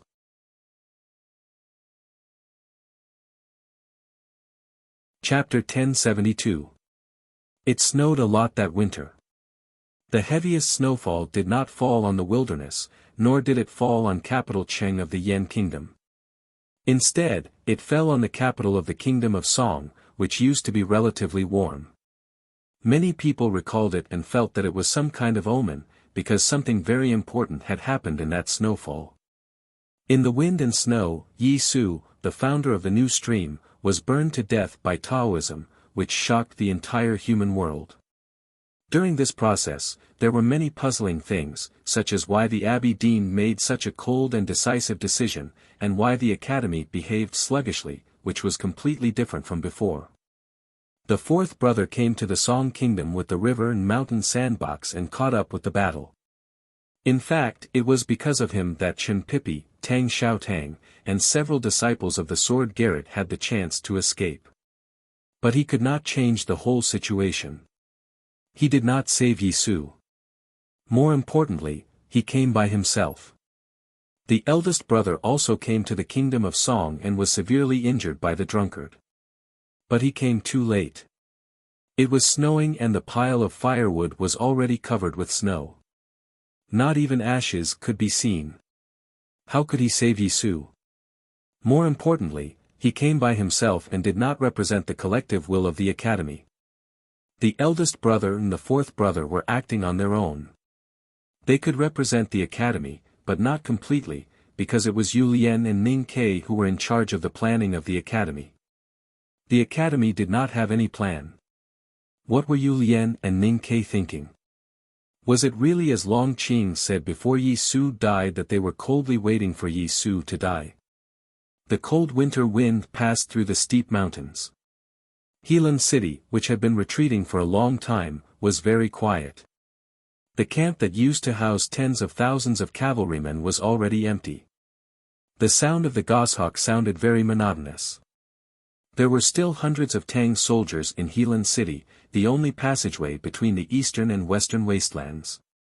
They had been guarding this place for several years.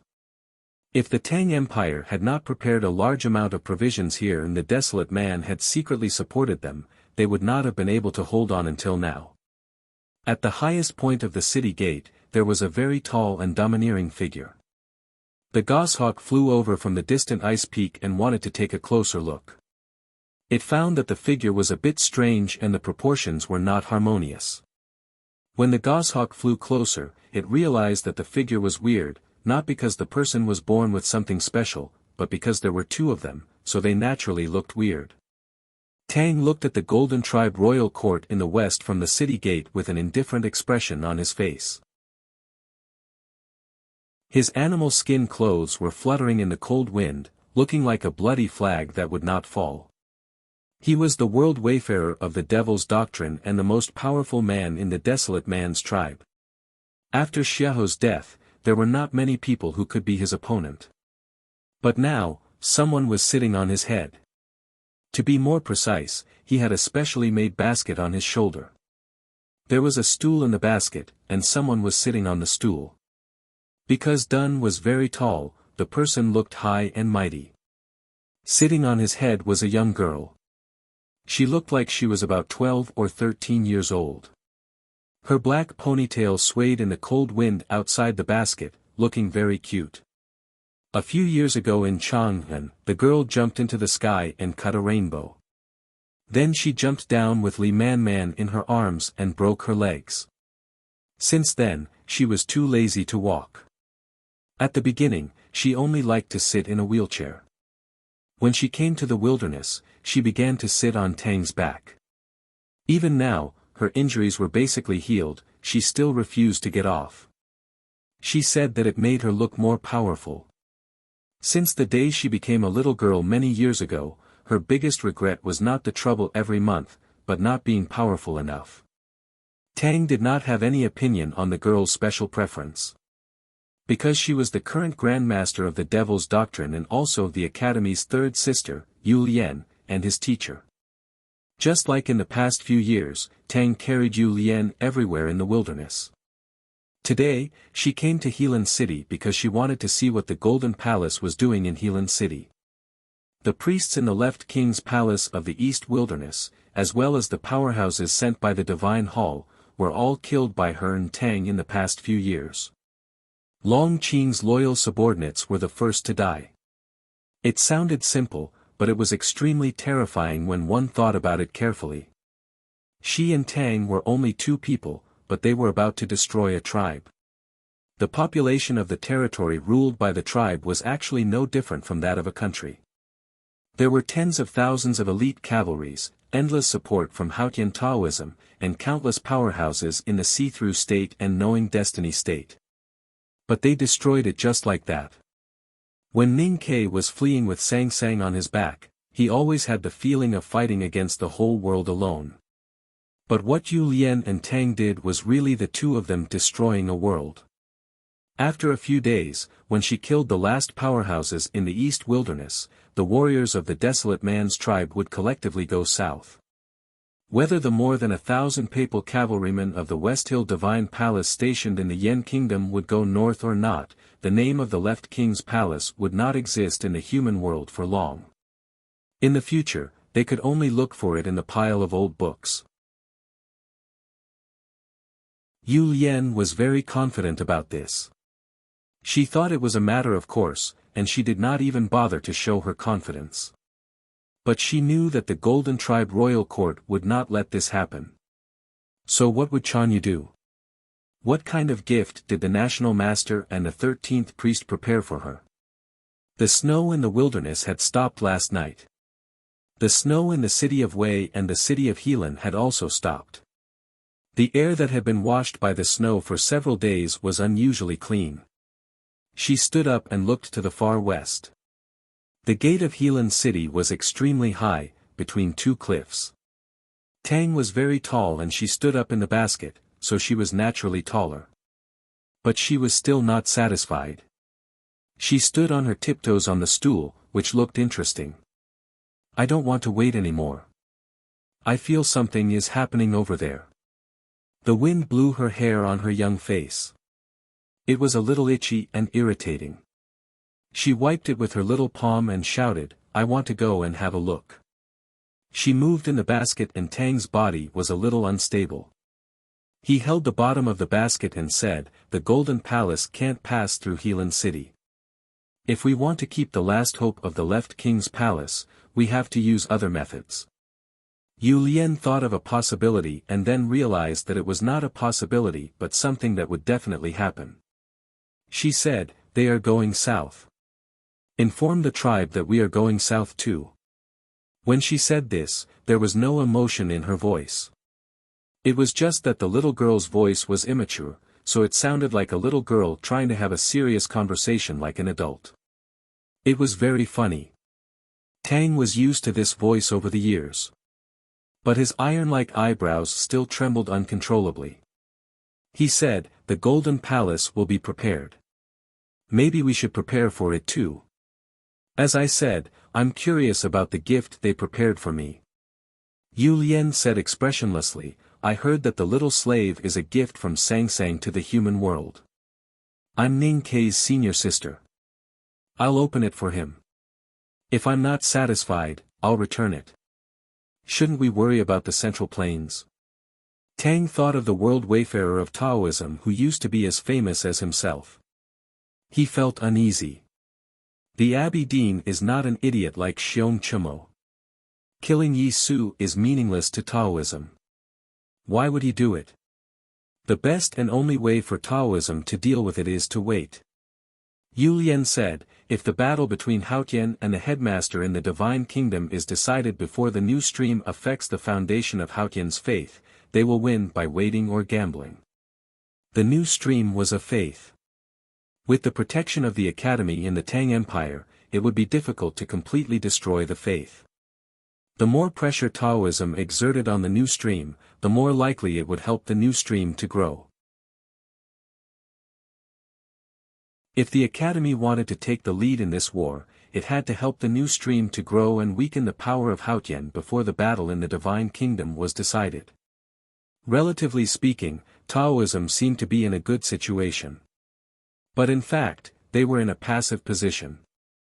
It was wrong to do it or not. As Yu Lian said, they could only wait calmly or helplessly. The academy had the initiative. That was why Ning Ke wanted to talk to the world. He was qualified to do so. He was confident that he could persuade Taoism and the Abbey Dean. Yu Lian had the same idea. At this moment, the Tang army stationed in Helan City brought a message. The Tang Empire had spent a lot of resources to build a transmission array in Helan City. It could only transmit simple messages and would not be activated easily. It had only been activated a few times in the past decades. The last time was the news of the late emperor's death. Today, the transmission array was activated again. It was also a piece of bad news that Yu Lian did not expect. Yi Su is dead. Upon receiving the news, Tang recalled the scenes in the past 20 years. He thought of the tree in the wilderness and the proud young man with a sword on his back who said the devil was an outsider. He kept silent for a long time. Yu Lian also kept silent for a long time. The long time here was really long. She had been silent in the cold wind since she received the news of Yi Su's death. She did not stop until the sun moved to the west and dusk covered the entire western horizon. White smoke came from somewhere in Helan City. She looked at the smoke and said, "Bad news can also be good news." For a few hours, she did not sigh or feel sad. She was reflecting and calculating in silence. She was calculating how Yi Su's death would affect the situation in the world. In the end, the result of her calculation was that the impact should be on the side that the academy hoped for. That was why she said that Yi Su's death could also be good news. Just like the smoke rising from the chimney, it looked lonely, but in fact, it was the smell of fireworks that people needed to live. Yu Lian was very cold. Yes, she was a cold person. That was why Long Qing said that she and Ning Ke had been waiting for Yi Su to die. That was not her plan. But since Yi Su was dead, she could accept it. It was not the most important thing. She kept silent in the cold wind for a long time, from noon to dusk. Besides thinking about the turmoil caused by Yi Su's death, she also wanted to understand the most important thing. What was the Abbey Dean thinking?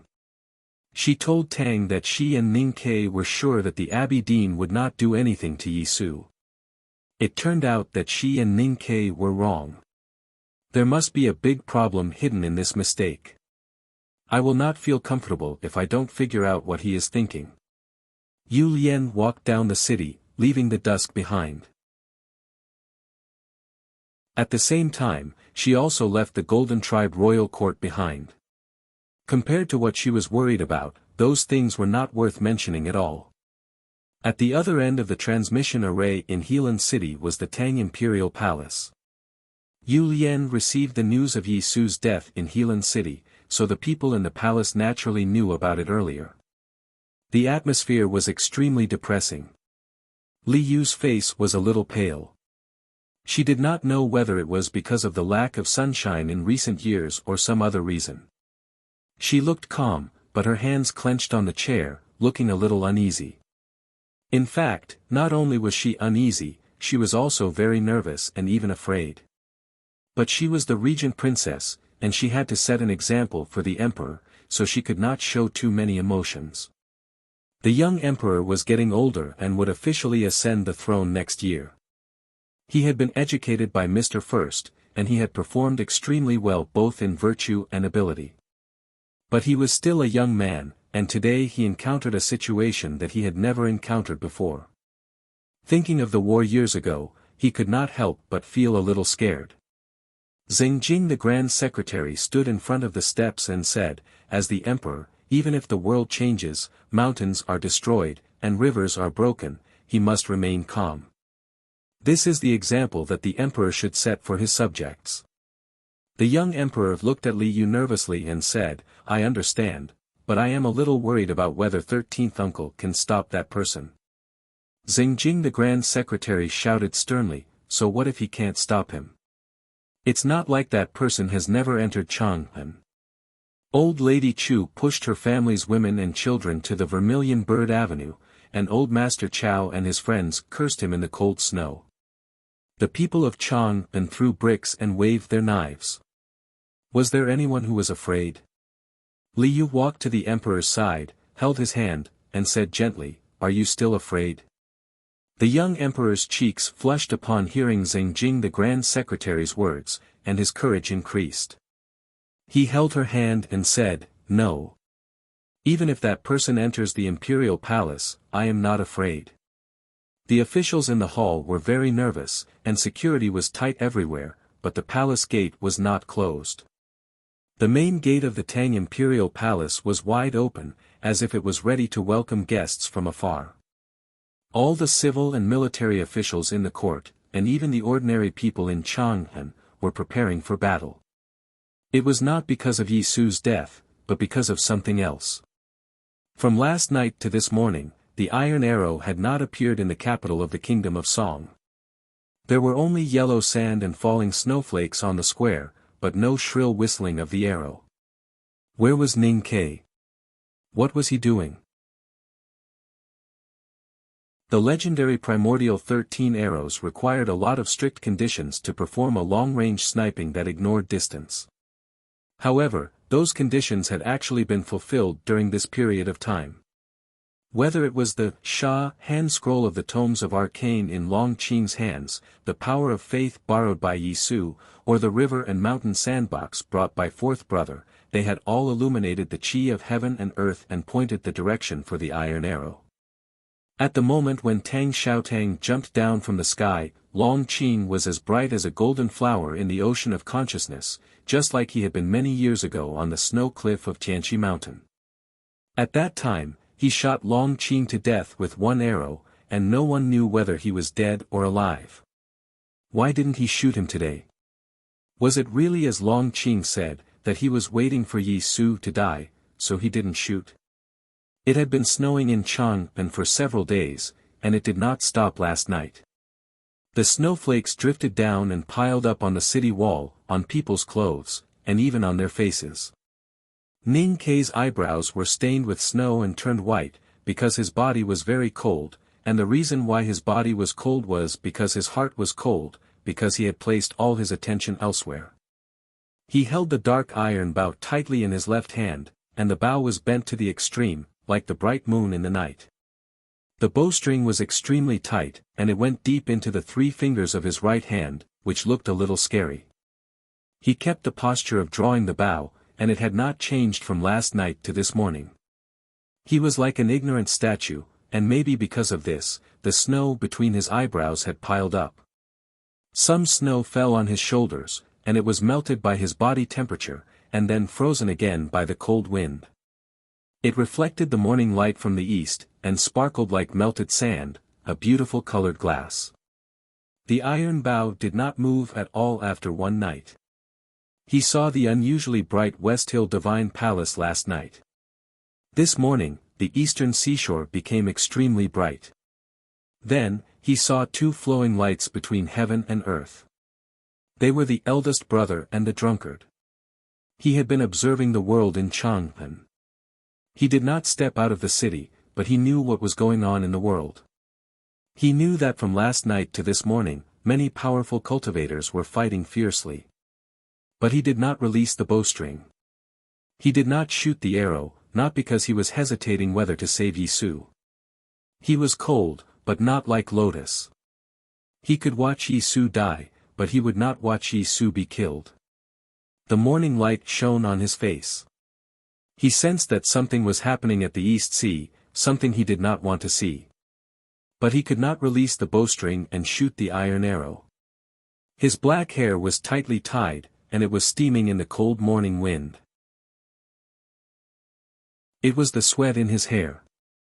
He held the iron bow and looked at the arrow. The sweat overflowed from his hair to his face, and melted the snow between his eyebrows. The iron arrow did not leave the bowstring, because there was someone in front of it. From last night to this morning, he had been aiming at that person. He could not pay attention to what was happening elsewhere. For Ning Ke, that person was the most terrifying opponent, and also the sweetest bait. Because of fear, he had to aim at him. Because he wanted to shoot the enemy, he had to aim at him. In front of the city wall of Chang'an, there was a Taoist in indigo. In the snow, there was a Taoist in indigo. Ning Ke's iron arrow had been aiming at him since last night. The Taoist in indigo put his hands behind his back, and looked calm, as if he did not care about being aimed at by the iron arrow. The primordial 13 arrows were legendary killing weapons. The proud young powerful man of the barbarian tribe, Ada, did not dare to move, and the drunkard was scared out of cold sweat. But the Taoist in indigo did not care at all. In the wind and snow, his indigo robe fluttered. Fluttering like an immortal. Just like in the past. Back then, he fought in Chang'an alone. Today, he left Peach Mountain and came to Chang'an again. He stayed in the wind and snow in front of the city for a night. Ning Ke pulled the bow all night. The night passed, and the morning came. The torches on the city wall were extinguished one by one, but he was still bright. He was like a torch, attracting Ning Ke's sight, locking his iron arrow and spirit. Even if Ning Ke could see the whole world, he could not do anything. Because he was the most powerful person in Taoism. The most powerful person in Taoism for thousands of years.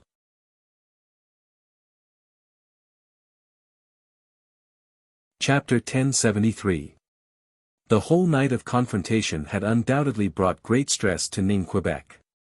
His clothes had been soaked, frozen by the cold wind, and soaked again by his sweat. It had repeated countless times. The Abbey Dean had left Peach Mountain and suddenly appeared in front of Chang'an. It was shocking. But what scared Ning Ke the most was that his ocean of qi and mountain of snow had been destroyed. How could he recover? Yes. Although the iron arrow had not been shot and they had not fought, Ning Ke knew that the Abbey Dean had recovered. It was an unquestionable feeling.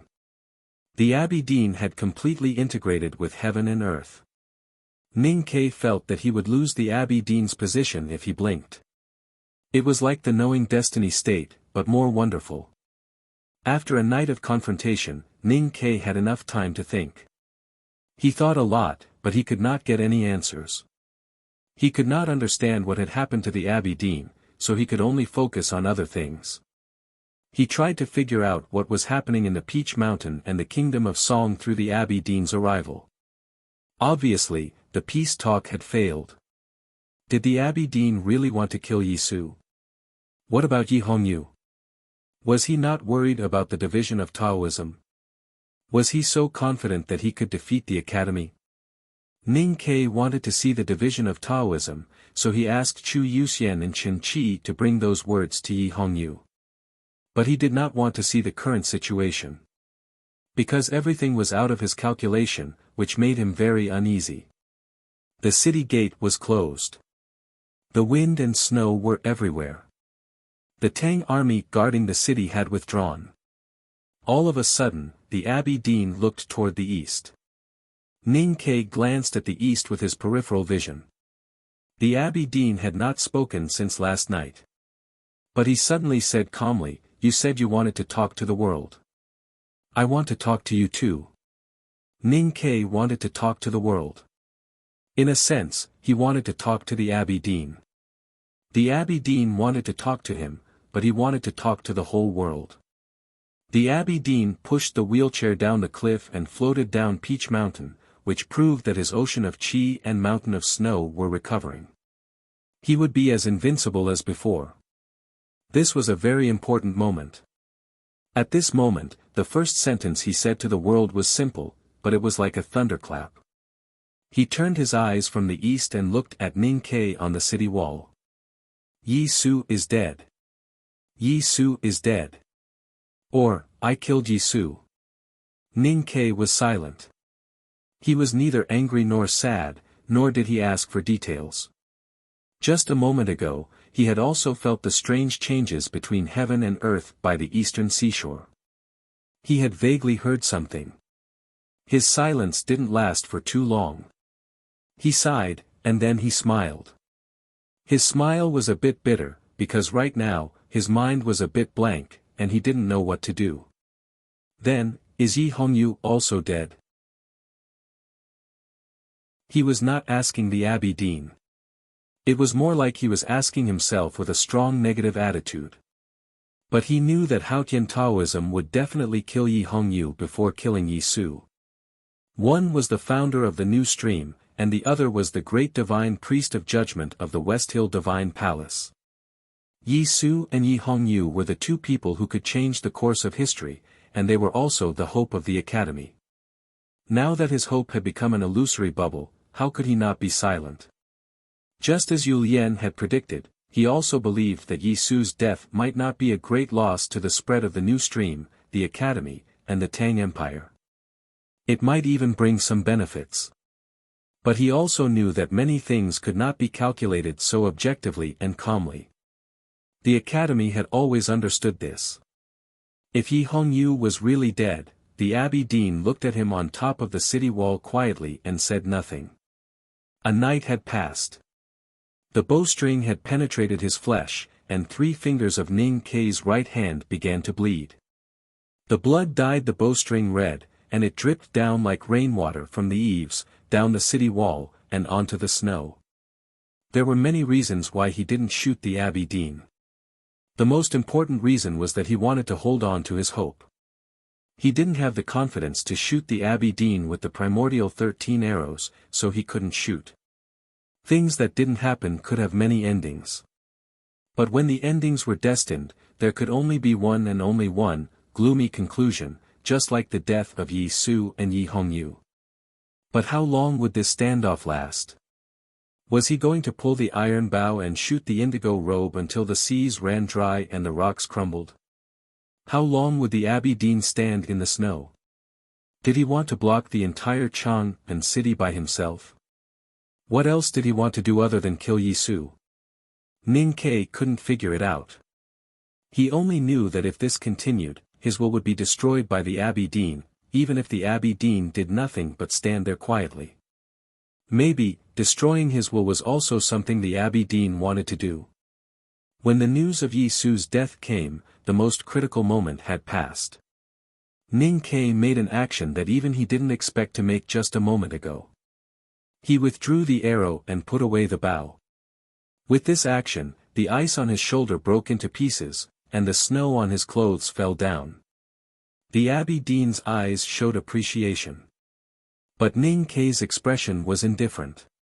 He was also indifferent to himself. Yi Su was dead, and the Abbey Dean's most important goal was achieved. He had suffered a crushing defeat. If this standoff or battle had to continue, he could only use this method to force himself and Chang'an into a desperate situation, and to seek survival in a desperate situation. He carried the iron bow on his shoulder. The gate of Chang'an city was unguarded. Please come in. If the Abbey Dean wanted more, Chang'an would welcome him. Ning Ke didn't think the Abbey Dean would take this risk after Yi Su's death. A few years ago in Chang'an, he used thousands of knives to kill the Abbey Dean. Now he could do the same. He didn't regret not shooting the East Sea last night or before. Because the Abbey Dean was always there, and he couldn't be distracted. But now he didn't need to be distracted. The Abbey Dean looked at the city wall, smiled, and turned to leave. Ning Ke looked at his back and said, "I will figure out what you want to do." The Abbey Dean didn't look back, and said, "When you figure it out, you will come to me." He was gone, but the wind and snow were still there. Ning Ke didn't sit on the city wall anymore, because he needed to figure something out. Taoism's unexpected decisiveness confused him, but he didn't feel frustrated. History always went up in a spiral, and wars rarely won all the way to the end. He walked down the city wall, and silently walked in the streets of Chang'an. He went to the Wanyan Tower to look at the statues of the venerables. He went to the Southern Gate Temple, and meditated in the Taoist temple with the black floor.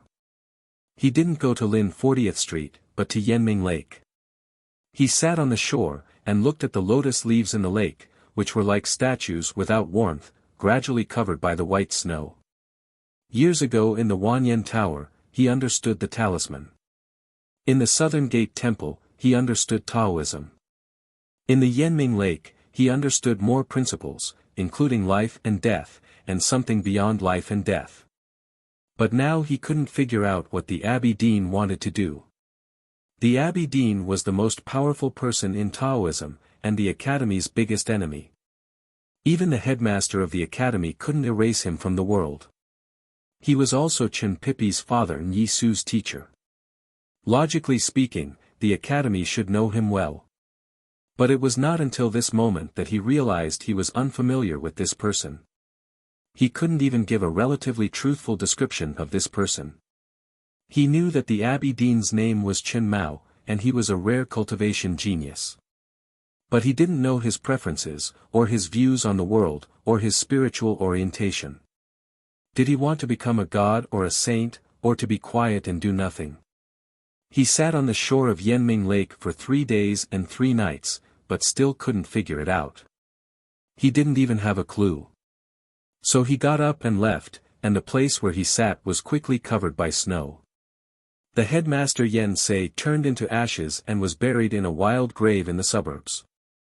The eldest brother hadn't come back yet, and he should be looking for Chen Pipi and the others. The second brother was still fighting with the Buddhism sect in the west, the third sister was killing people in the wilderness, and Chao Shu was waiting for the last moment in the small town. He walked in Chang'an, but he couldn't find anyone. Someone who could guide him. Finally, he walked in front of a brothel, which was the House of Red Sleeves. In this brothel, he once wrote a very famous calligraphy and had many experiences. And in this brothel, there was his real elder, Mistress Jian. Walking to the top floor of the House of Red Sleeves, he bowed to Mistress Jian and said, "Aunt Jian, I have something to ask you." Mistress Jian looked at his tired face and suddenly said, "I want to go to the academy." Since the spring wind and rain, Ning Ke had been sitting in Chang'an and never left the city gate. The academy was in the south of Chang'an, and he had to leave the city if he wanted to go there. After a moment of silence, Ning Ke said, "Okay." The carriage left the House of Red Sleeves, passed the Vermilion Bird Avenue, and went out of the city to the south. It didn't take long for them to arrive at the academy. They ran over the meadow, passed by the cold-resistant plum bushes and withered peach trees, and entered the back of the mountain. Walking in the back of the mountain, Mistress Jian looked at the warm cliff platform, the faintly visible small courtyard in the forest, and listened to the sound of the waterfall. Her expression was a bit complicated, and she didn't say anything. Bypassing the waterfall, passing through the narrow stone wall, they came to the precipice of the back of the mountain, and climbed up the steep mountain path with difficulty. Finally, they came under the wisteria and came to the cliff cave. The wisteria was planted by Sang Sang, and the small building was built by his senior brothers and sisters. Ning Ke stood under the wisteria, looking at the long beans that had long been dried by the wind, and felt a bit lost. Mistress Jian walked to the cliff cave and looked into the dark cave with the help of the sunlight. When she saw the few words written on the stone wall, her expression changed slightly, and her eyes became slightly moist. She seemed to be a bit moved. Those were the words written by Kuharan himself. This is the first time for me to enter the back of the mountain of the academy. Mistress Jian turned around and walked to the edge of the cliff. She put her hands behind her back and looked at Chang and city in the distance under the setting sun. Looking at the white clouds, she said, "I thought I would never come here." Those stories were the stories of the elders, so Ning Ke didn't ask, so he just kept silent. Mistress Jian said, "Actually, I have never liked the headmaster of the academy." Ning Ke didn't understand. He always thought that people like the headmaster could easily win the respect and love of everyone. Why did Mistress Jian say that she didn't like him? Mistress Jian looked back at him and said, "Because your uncle was taught by him." Yes, although the headmaster of the academy and Kuharan called each other senior brother, that was because Kuharan was too proud. In fact, he was taught by the headmaster of the academy, and at least his view of the world was greatly influenced by the headmaster of the academy. Ning Ke vaguely understood what Mistress Jian meant. If not for the headmaster of the academy, why would your uncle be so interested in the sky? Mistress Jian looked at the sky and said, "The academy always says that it looks after the human world, but in fact, when did you really look at the human world? You always look at the sky and always think that one day you will defeat and break the sky.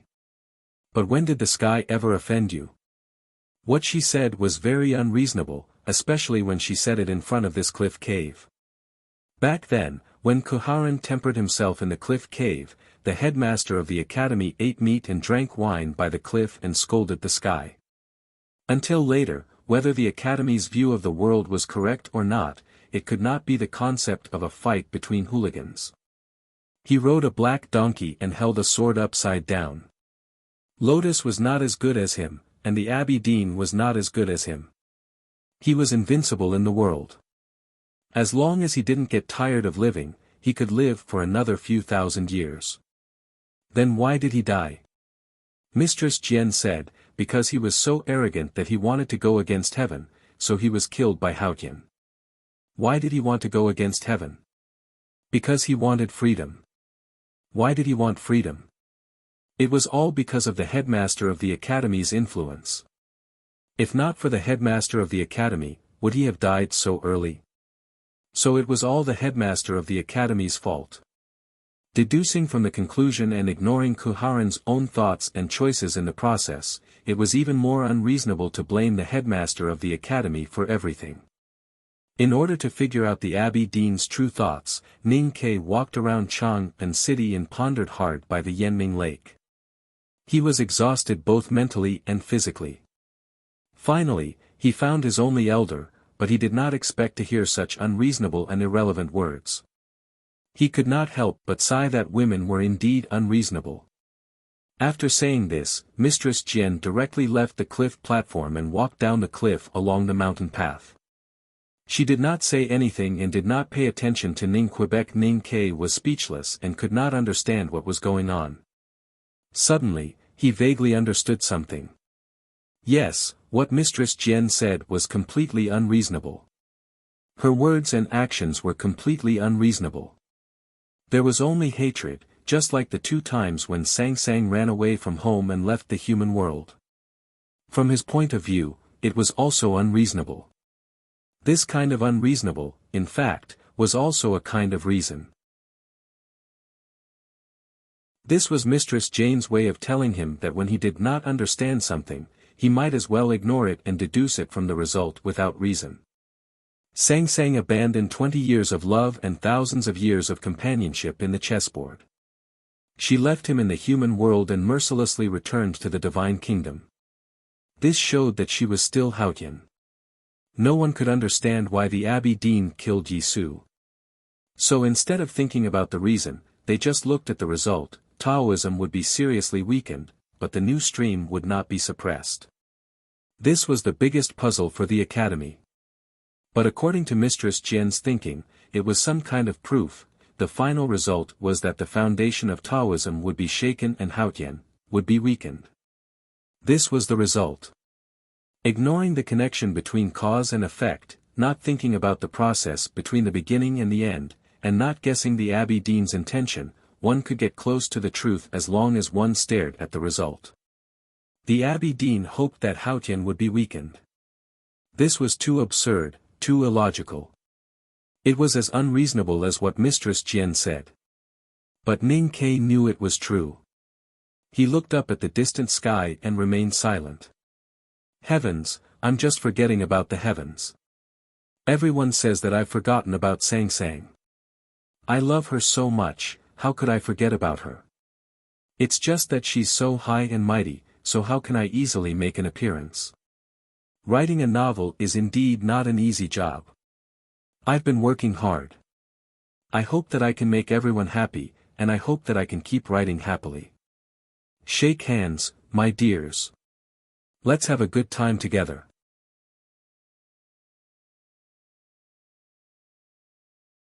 Chapter 1074. So that's how it is. Then what does it mean? Although he did not get the final answer, Ning Ke was one step closer to the truth and to the Abbey Dean's idea. Maybe it was just a small step, but it was a big gain. Because according to the usual way of thinking, neither he, eldest brother, nor Yu Lien could come to this conclusion. In other words, no one dared to. Haotian Taoism wanted to weaken Haotian and even destroy it. It was not as simple as deceiving the master and destroying the ancestors. It was fundamentally against faith and logic. No one would think like that. Mistress Jian did not know what the Abbey Dean was thinking, but she could understand Ning Ke's confusion and pain. So she used two unreasonable words to point out the way for him. She used Kuharan's sword, the most direct way. People always said that the destination was not important, but the scenery along the way. Most of the time, it was just a self-comfort of the loser and an excuse for not having the courage to move forward. Looking back at the destination, the scenery along the way was actually more beautiful and clearer. It was the same with life and also with thinking. Ning Ke looked back at the mountain path and her figure between the cliffs. He knew that if she went to cultivate, she would definitely become a top figure. She was just not interested in it. He was grateful for her advice, just like what she had done in the past. She had been taking care of him since he came to Chang'an from the city of Wei. When he first entered the House of Red Sleeves, she started to teach him. Because he reminded her of the lad who rode the little black donkey. Thinking of the first time they met years ago, the ridiculous days in the House of Red Sleeves, the fact that Mistress Jian made all the brothels in the Tang afraid to do business with him, the unspoken criticism and the gratitude he felt now, he could not help but sigh for a long time. His face was full of self-mockery and emotion. The Abbey Dean wanted Haotian to weaken. This was what Ning Ke was sure of. As for the reason, he had a vague guess, but he could not grasp the most crucial light. Or maybe it had been bright before, but he could not believe it. Even if the sun went out, life had to go on. Without understanding the Abbey Dean's intention, the situation in the world could not be changed. The war between the Tang Empire and the human world officially started again. Chang'an was filled with tension and killing. All the prefectures were constantly sending supplies to the border. The military ministry was brightly lit throughout the night, constantly mobilizing troops. The world outside of the Tang Empire was also in chaos. The news of Yi Su's death had brought the new stream to a low ebb. However, according to the intelligence of the secret guards, there was no large-scale withdrawal of the new stream. Find her and kill her at all costs. The divine halls of West Hill did not find Yi Hongyu's body at the bottom of the abyss. But they found several ruts and traces of people passing by, which proved a shocking fact. Yi Hongyu was still alive. She jumped from the railing to the precipice and fell into the clouds. When everyone thought she was dead, she was still alive. She did what only Haotian could do. How did she do it? If we were to start from the beginning, we would have to go back to half a year ago. At that time, a letter left the divine hall of judgment and was sent to a place through the most secret way. It was an invitation. To put it simply, we could turn the picture to that night. It was the night when the hierarch Xiong Chumo, the middle-aged priest, and Zhao Nanhai besieged Yi Hongyu. During the day before that night, Chu Yuxian and Qinqi had a passionate conversation in the Taoist hall. They invited Yi Hongyu on behalf of Ning Ke and expressed the contempt of the academy and the Tang Empire to the entire divine halls of West Hill. Because of Yi Su and the prediction of the Abbey Dean, Yi Hongyu did not accept Ning Ke's rude invitation. But she did not ask the hierarch to kill them either. Instead, she locked them in the Yu prison. The Yu prison was a place used by the divine halls of West Hill to imprison the traitors and the remnants of the devil's doctrine. It was heavily guarded with countless tactical arrays waiting to kill. For countless years, no one had ever escaped from this prison except for Wei Guangming. Even Ning Ke could not do anything to Chen Pipi when he was imprisoned here. Chu Yuxian and Qinqi were taken to the deepest part of the Yu prison by the black-robed deacons of the judicial department. They were locked in a cramped cell behind the iron fence. At that time, they had no hope of leaving. They knew that they would either die or never see the light of day. Either outcome was hopeless. What comforted them was that no one came to interrogate them from day to night. The rumored horrible means of the judicial department did not fall on them. It was very simple for them to understand that they were not badly mutilated and did not want to commit suicide because of Yi Hongyu. Only she would do that. Tonight or tomorrow, she might coldly kill Chu Yuxian and Qinqi, but she would not torture them. That was already a great mercy for her. She did not accept Ning Ke's invitation. It seemed that she did not want to make Ning Ke angry. Chu Yuxian and Qinqi sat in the cell and looked at the stone wall in silence. There was nothing in the cell except a bucket of water. No one brought them food. They were not tortured or subjected to the horrible punishments of the judicial department. But no one cared about them. The long wait was actually a cruel torture. They did not know when someone would come in and kill them.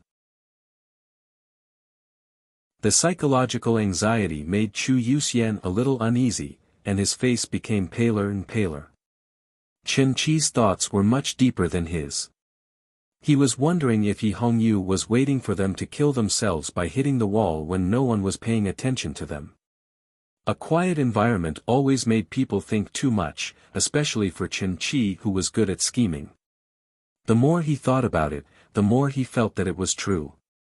Yi Hongyu's mercy should be to give them a chance to kill themselves. He told Chu Yuxian, who became paler. After a moment of hesitation, he asked what they should do next. Should they kill themselves by hitting the wall or wait for another night? Qinqi did not hear it.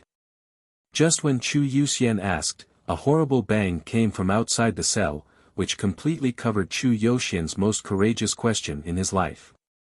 Along with that terrifying sound, there was a tremor. The cells hidden deep in the mountain began to shake violently. The water in the bucket kept swaying and splashing out a lot. Chu Yuxian held the wall and struggled to stand still. He felt a little dizzy. Was it an earthquake? Qinqi's expression became serious. He quickly walked to the stone window and looked out of the cell. He could only see the bright moon in the night sky and nothing else. He clearly heard that the horrible crash came from the night sky outside the cliff, and the tremor should come from the top of Peach Mountain, which meant something happened there. Then, several more loud bangs came from the top of Peach Mountain. The tremor spread to the cell. More and more water splashed out of the bucket, wet the ground, and then flowed to Chu Yuxian. Chu Yuxian took 2 steps back and asked Qinqi with a pale face, "What happened?"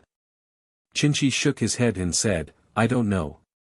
They were prisoners now, so they did not know that several top powerhouses of Haotian Taoism were fighting in the Black Divine Hall of Judgment on the top of Peach Mountain. The horrible crash and tremor were the effects of the battle. Hearing footsteps, Chu Yuxian and Qinqi looked back and saw a deacon in black walking to the fence, took out a key and opened the fence. He signaled them to follow him out. The deacon in black was about 40 years old. His face was extremely pale, not because of illness or fear, but because he had not seen the sun for years. The deacon took out the key, opened the fence, and signaled the prisoners to follow him out. His pale face showed no expression, and he looked calm and natural. Chu Yuxian and Qinchi looked at each other and saw the confusion and anxiety in each other's eyes. The change happened suddenly, but they did not know whether it was good or bad. Would they be greeted by death or something else after they left the stone room? After leaving the cell, they were greeted by a very long passage. The passage was made of stone walls, about 1.5 men tall and no wider than 2 men. It extended diagonally from a warehouse at the back of the U prison to the bottom of Peach Mountain.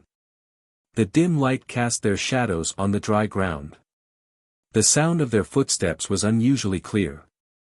No one came out to stop them. The deacon in black walked in front of them expressionlessly, as if he was sure that the entire U prison had fallen asleep at this time, so it did not matter how loud his footsteps were. The passage was really long.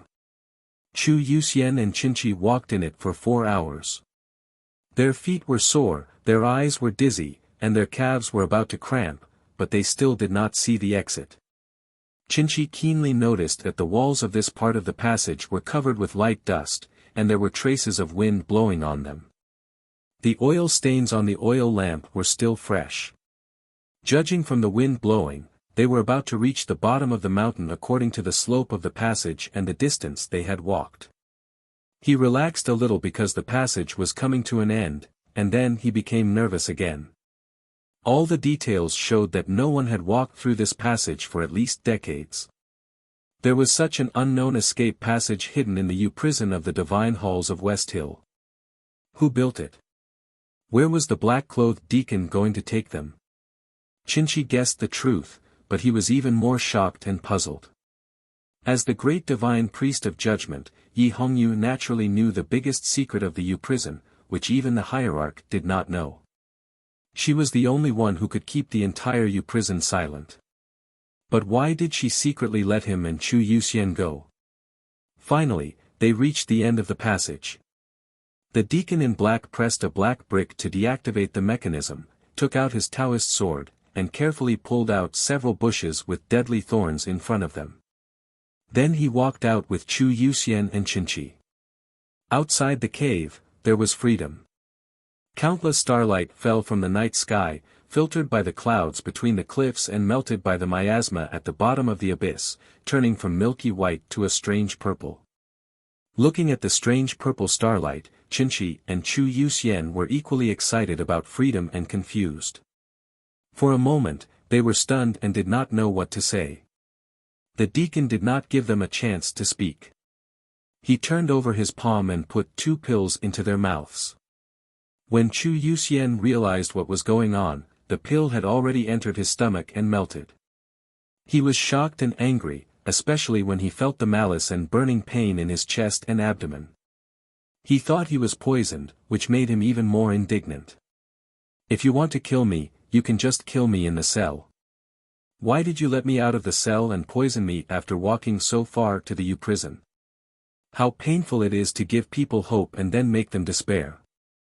Are all the people in the Divine Hall of Judgment perverts? Don't you know that my feet are worn out after walking so far? Chu Yuxian collapsed on the ground in fear. He was a little confused, thinking about these messy things and helplessly waiting for death. But after waiting for a while, instead of sinking into the dark ocean and falling asleep, he became more and more awake. What's wrong? He stood up in confusion and shook his head. It took him a long time to fully wake up.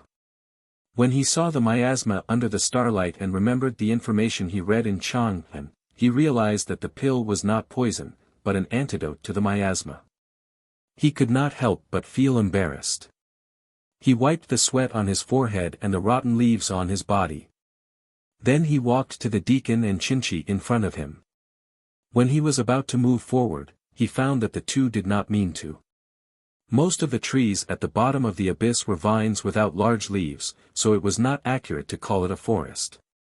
Normally, the view should be relatively wide, but it was not.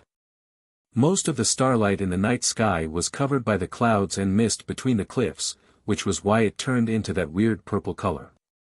After they stood for a while, the miasma around them became thicker and thicker, and the environment became extremely dark. Chu Yuxian noticed that there were thick rotten leaves under his feet.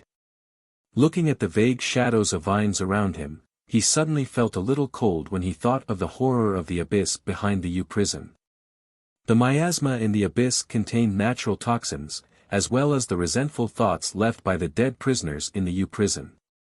It was terrible when mixed together, and he was standing in the miasma. Chu Yuxian knew that if he had not taken the antidote pill, he would have bled to death. He was still alive, but he was still very scared, especially when he heard the faint howling of animals behind the vines. His forehead, which had just been wiped dry, was covered with cold sweat. There was a miasma, and there were powerful creatures living in the miasma for countless years. It was said that no one had ever walked out of the abyss. Could they walk out? If they could not, wouldn't they still die?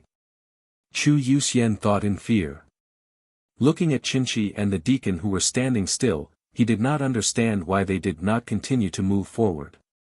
The wind blew down from the cliffs and thinned the miasma in the forest.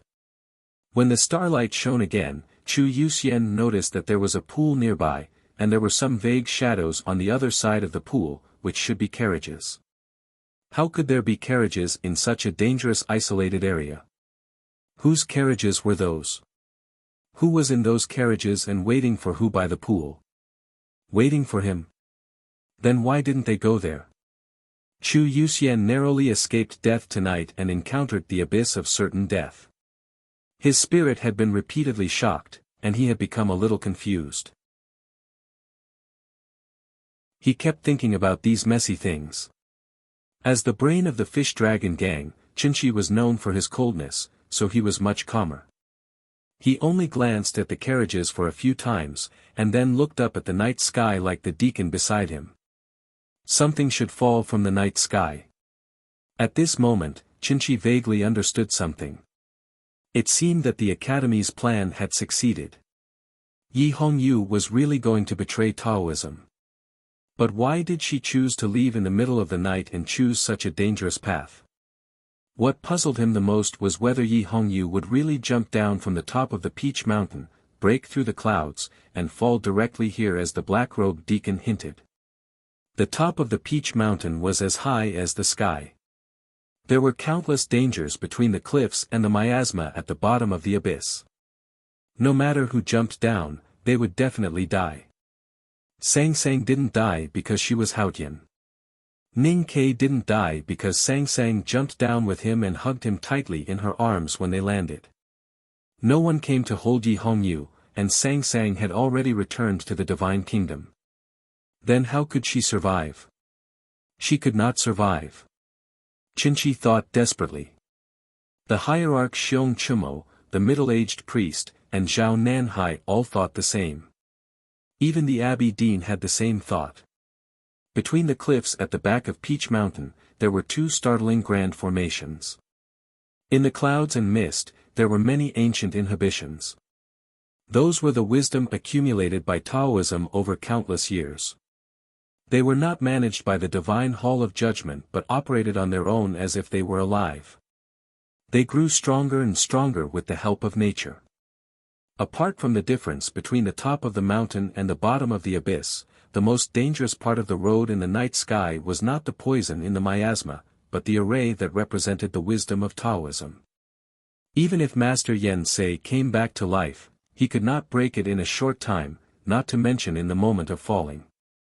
Who could do it? However, there was a sound of breaking through the air between the cliffs.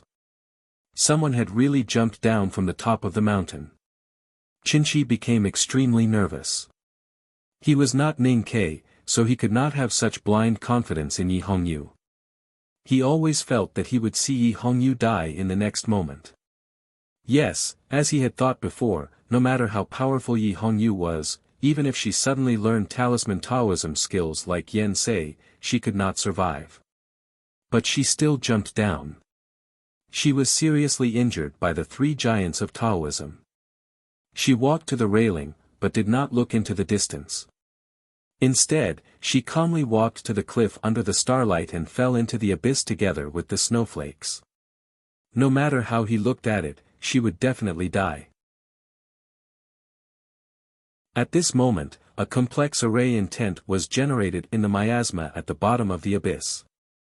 At the same time, another array intent was generated on the cliffs. The two array intents met in the purple starlight. Chu Yuxian and Qinqi did not understand why they subconsciously described the array intent with the word smell when they felt it. Or was it because the array intent really had a smell? It was the smell of pig iron, and there were traces of rust on the iron. It was a little sweet, but there was also a little bitterness in the sweetness. There was also an indescribable sense of excitement. Then, the smell turned into the smell of stone. To be more precise, it should be the smell of moss on the stone. There was a little moisture, and there was a hint of the greenness of plants. What was strange was that there was no slippery feeling on the tongue. The moss seemed to have dried up in an instant. What did the smell of pig iron mean? Tough. What did the smell of stones and moss mean? Chu Yuxian and Qinqi were shocked and uneasy. Then they found it difficult to breathe. The reason why they had difficulty breathing was that they felt like there were countless stones in their chests and abdomens. Those stones were angular and extremely uncomfortable. What on earth was this array?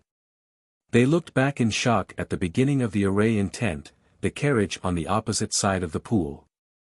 They wondered who was sitting in the carriage and how could it be so powerful.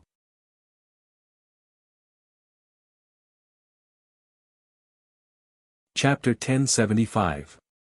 The powerful array intent spread along the precipice to the top of Peach Mountain, and then spread along the miasma to the surroundings. The speed of its spread was not fast in people's perception. It was like stones rolling, but in the real world, it took shape quickly. The two array intents did not fight, but like two strangers passing by each other, they sat down side by side and merged into one place. They quickly became extremely thick, and although they were invisible and intangible, they seemed to have become real clouds. Shaken by the powerful array intent, the miasma at the bottom of the abyss slowly dispersed, and the starlight turned from purple to white like snow. Finally, they could see the situation on the ground clearly. Chu Yuxian and Qinqi felt that the array intent spread like stones rolling. When they could see the ground clearly, they found that there were stones rolling, and there were many of them.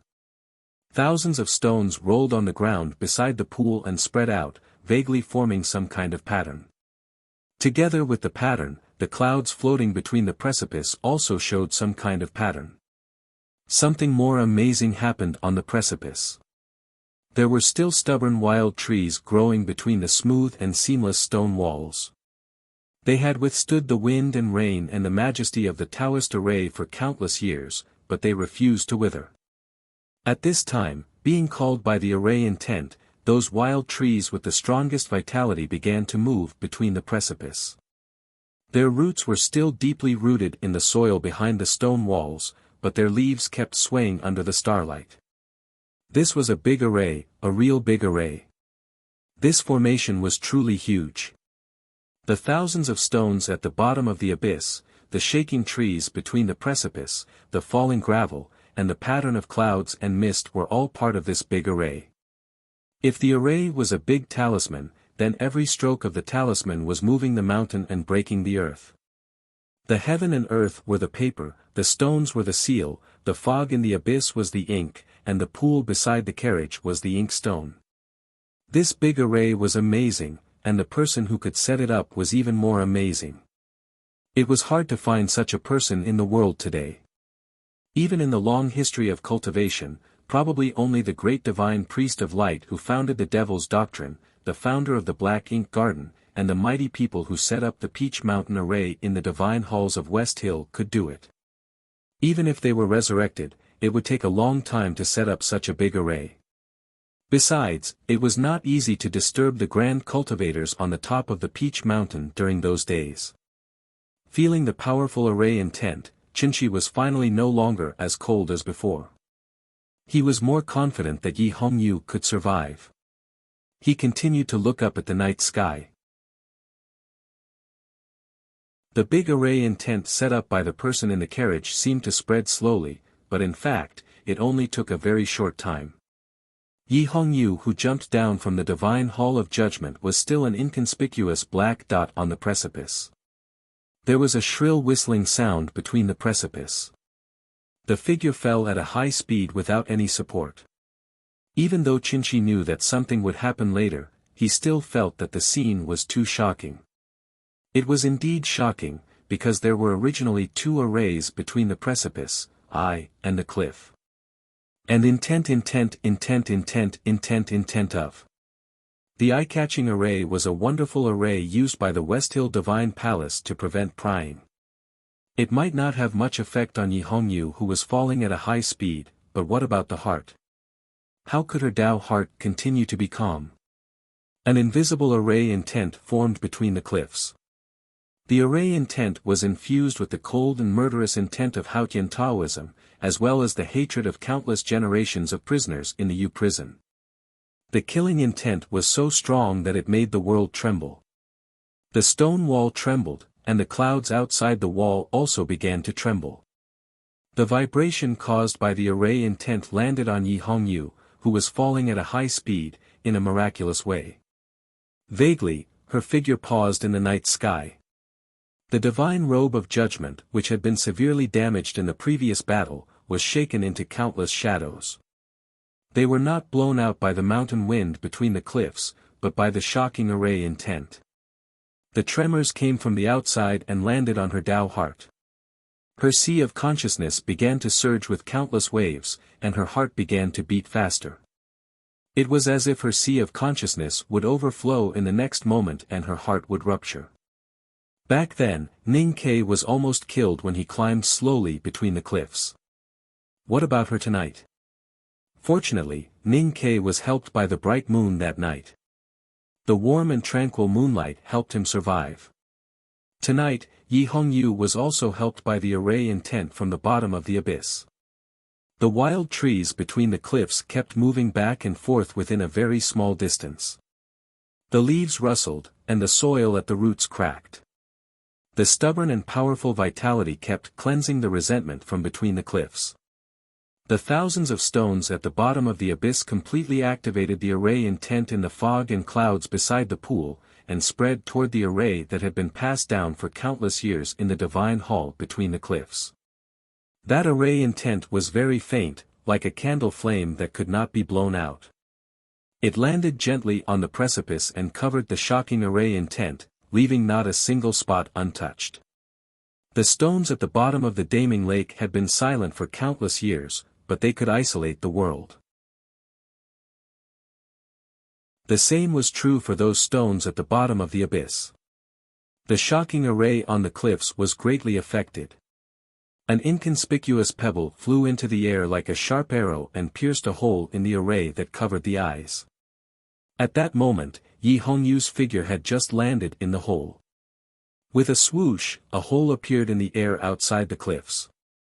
It could be seen that it was a hole because of the refraction of the starlight, which made the hole look different from the surroundings. Yi Hongyu fell through the hole and successfully avoided the most powerful killing intent of the heart-shocking array. But it was not enough.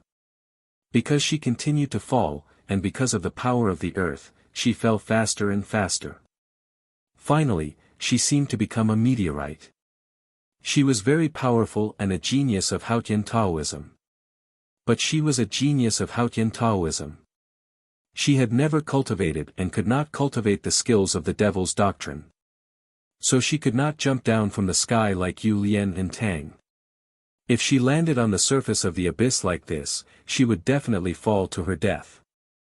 But obviously, she and the great array master in the horse carriage had made countless preparations. A psyche power fell from the horse carriage into the pool. The pool rippled and countless array intent entered the big array. Thousands of stones under the ground rolled again, and the pattern changed instantly. The miasma beside the pool did not hide anymore. It gradually condensed and finally became an air cushion. The miasma was not air, or rather, it was not ordinary air. There were countless toxins in it, which could be understood as power. The miasma was air with great power. The man turned the miasma at the bottom of the abyss into a cushion, which could withstand a lot of power. The whistling sound came from the top of the mountain to the bottom of the abyss. The strange beasts in the dark forest that made the strange sound were scared and ran away. Chu Yuxian and Qinchi covered their ears in pain. There was another loud bang. A figure fell heavily to the bottom of the abyss. In the sound of crashing, tens of thousands of rotten leaves and green branches were shaken up and thrown into the sky like fireworks. At the same time, several streaks of blood dyed the night sky red. Seeing this, Chu Yuxian and Qinchi turned pale. They did not know whether she could survive or not. They were about to rush over to save her, but suddenly there was a dense whistling sound around them. Dozens of figures rushed over like sharp arrows. They were all black-robed deacons of the Divine Hall of Judgment. Chu Yuxian and Qinchi were slightly surprised that they did not notice these people were there. A moment later, with the sound of footsteps, dozens of black-robed deacons came over, guarding Yi Hongyu. Yi Hongyu glanced at Chu Yuxian and Qinchi without any expression, and continued to walk over there. Chu Yuxian and Qinchi did not respond to her gaze. They looked away as if they did not dare to look at her, not because of awe, but because of her current appearance. At this time, she was covered with blood. Her robe was badly damaged and piled up randomly on her waist. Half of her body was naked, and blood was still flowing along her perfect curves. It was a cruel beauty. Different from Chu Yuxian and Qinchi, the dozens of black-robed deacons around Yi Hongyu looked very normal. They did not show any special expression on their faces, nor did they try to avoid eye contact. Chu Yuxian and Qinchi followed them to the other side of the pool. When they were close to the carriages, they remembered the biggest confusion in their minds. Who on earth was that great array master? The answer was revealed soon, because there were more than a dozen women standing beside the carriages. They stood on the other side of the carriages, so Chu Yuxian and Qinchi did not see them before. Those women were covered with gauze, and the swords hanging on their waists were very strange. They were the famous Xiu swords. Just like their eyebrows and eyes, there was natural softness and unyielding courage in their delicate beauty. They were the female disciples of the Black Ink Garden of the Great River Kingdom. With a light squeak, the closed door was pushed open. At this time, Yi Hongyu just walked to the pool. A woman walked out of the carriage. She did not have a sword on her waist, but only a blue ribbon. Her black hair under the crown was like a pouring lake, and her royal robe was a little loose, like a cotton dress. She was elegant and graceful, and her aura was calm and pleasant. She wore a pair of unique glasses in the world, but her eyes were still as unfocused as before, showing a kind of clumsy cuteness. She was Mo Shanshan, once the youngest divine talisman master, and now the queen of the Great River Kingdom. Yi Hongyu walked to her, with blood flowing on her naked body. Those female disciples of the Black Ink Garden were a little surprised and did not dare to look at her. They did not understand why she did not care about it. This attitude was very powerful. It was not bold or dissolute. Yi Hongyu did not care about her body being seen by others, even those filthy things. It was not that she was proud of her beauty and wanted to show her body to the world, but that she did not care about her body at all. She had no awareness of gender. From the moment she sat on the seat of heavenly black jade, she became a superior existence in the world, and had already surpassed the boundaries of men and women, because she was no longer an ordinary human being. That was why she was so calm and indifferent. Those black-robed deacons who were loyal to her also had to learn to be calm and indifferent. Although Chu Yuxian, Qinchi, and the female disciples of the Black Ink Garden felt very uncomfortable, they did not dare to say anything because of her identity and status. They could only avoid looking at her.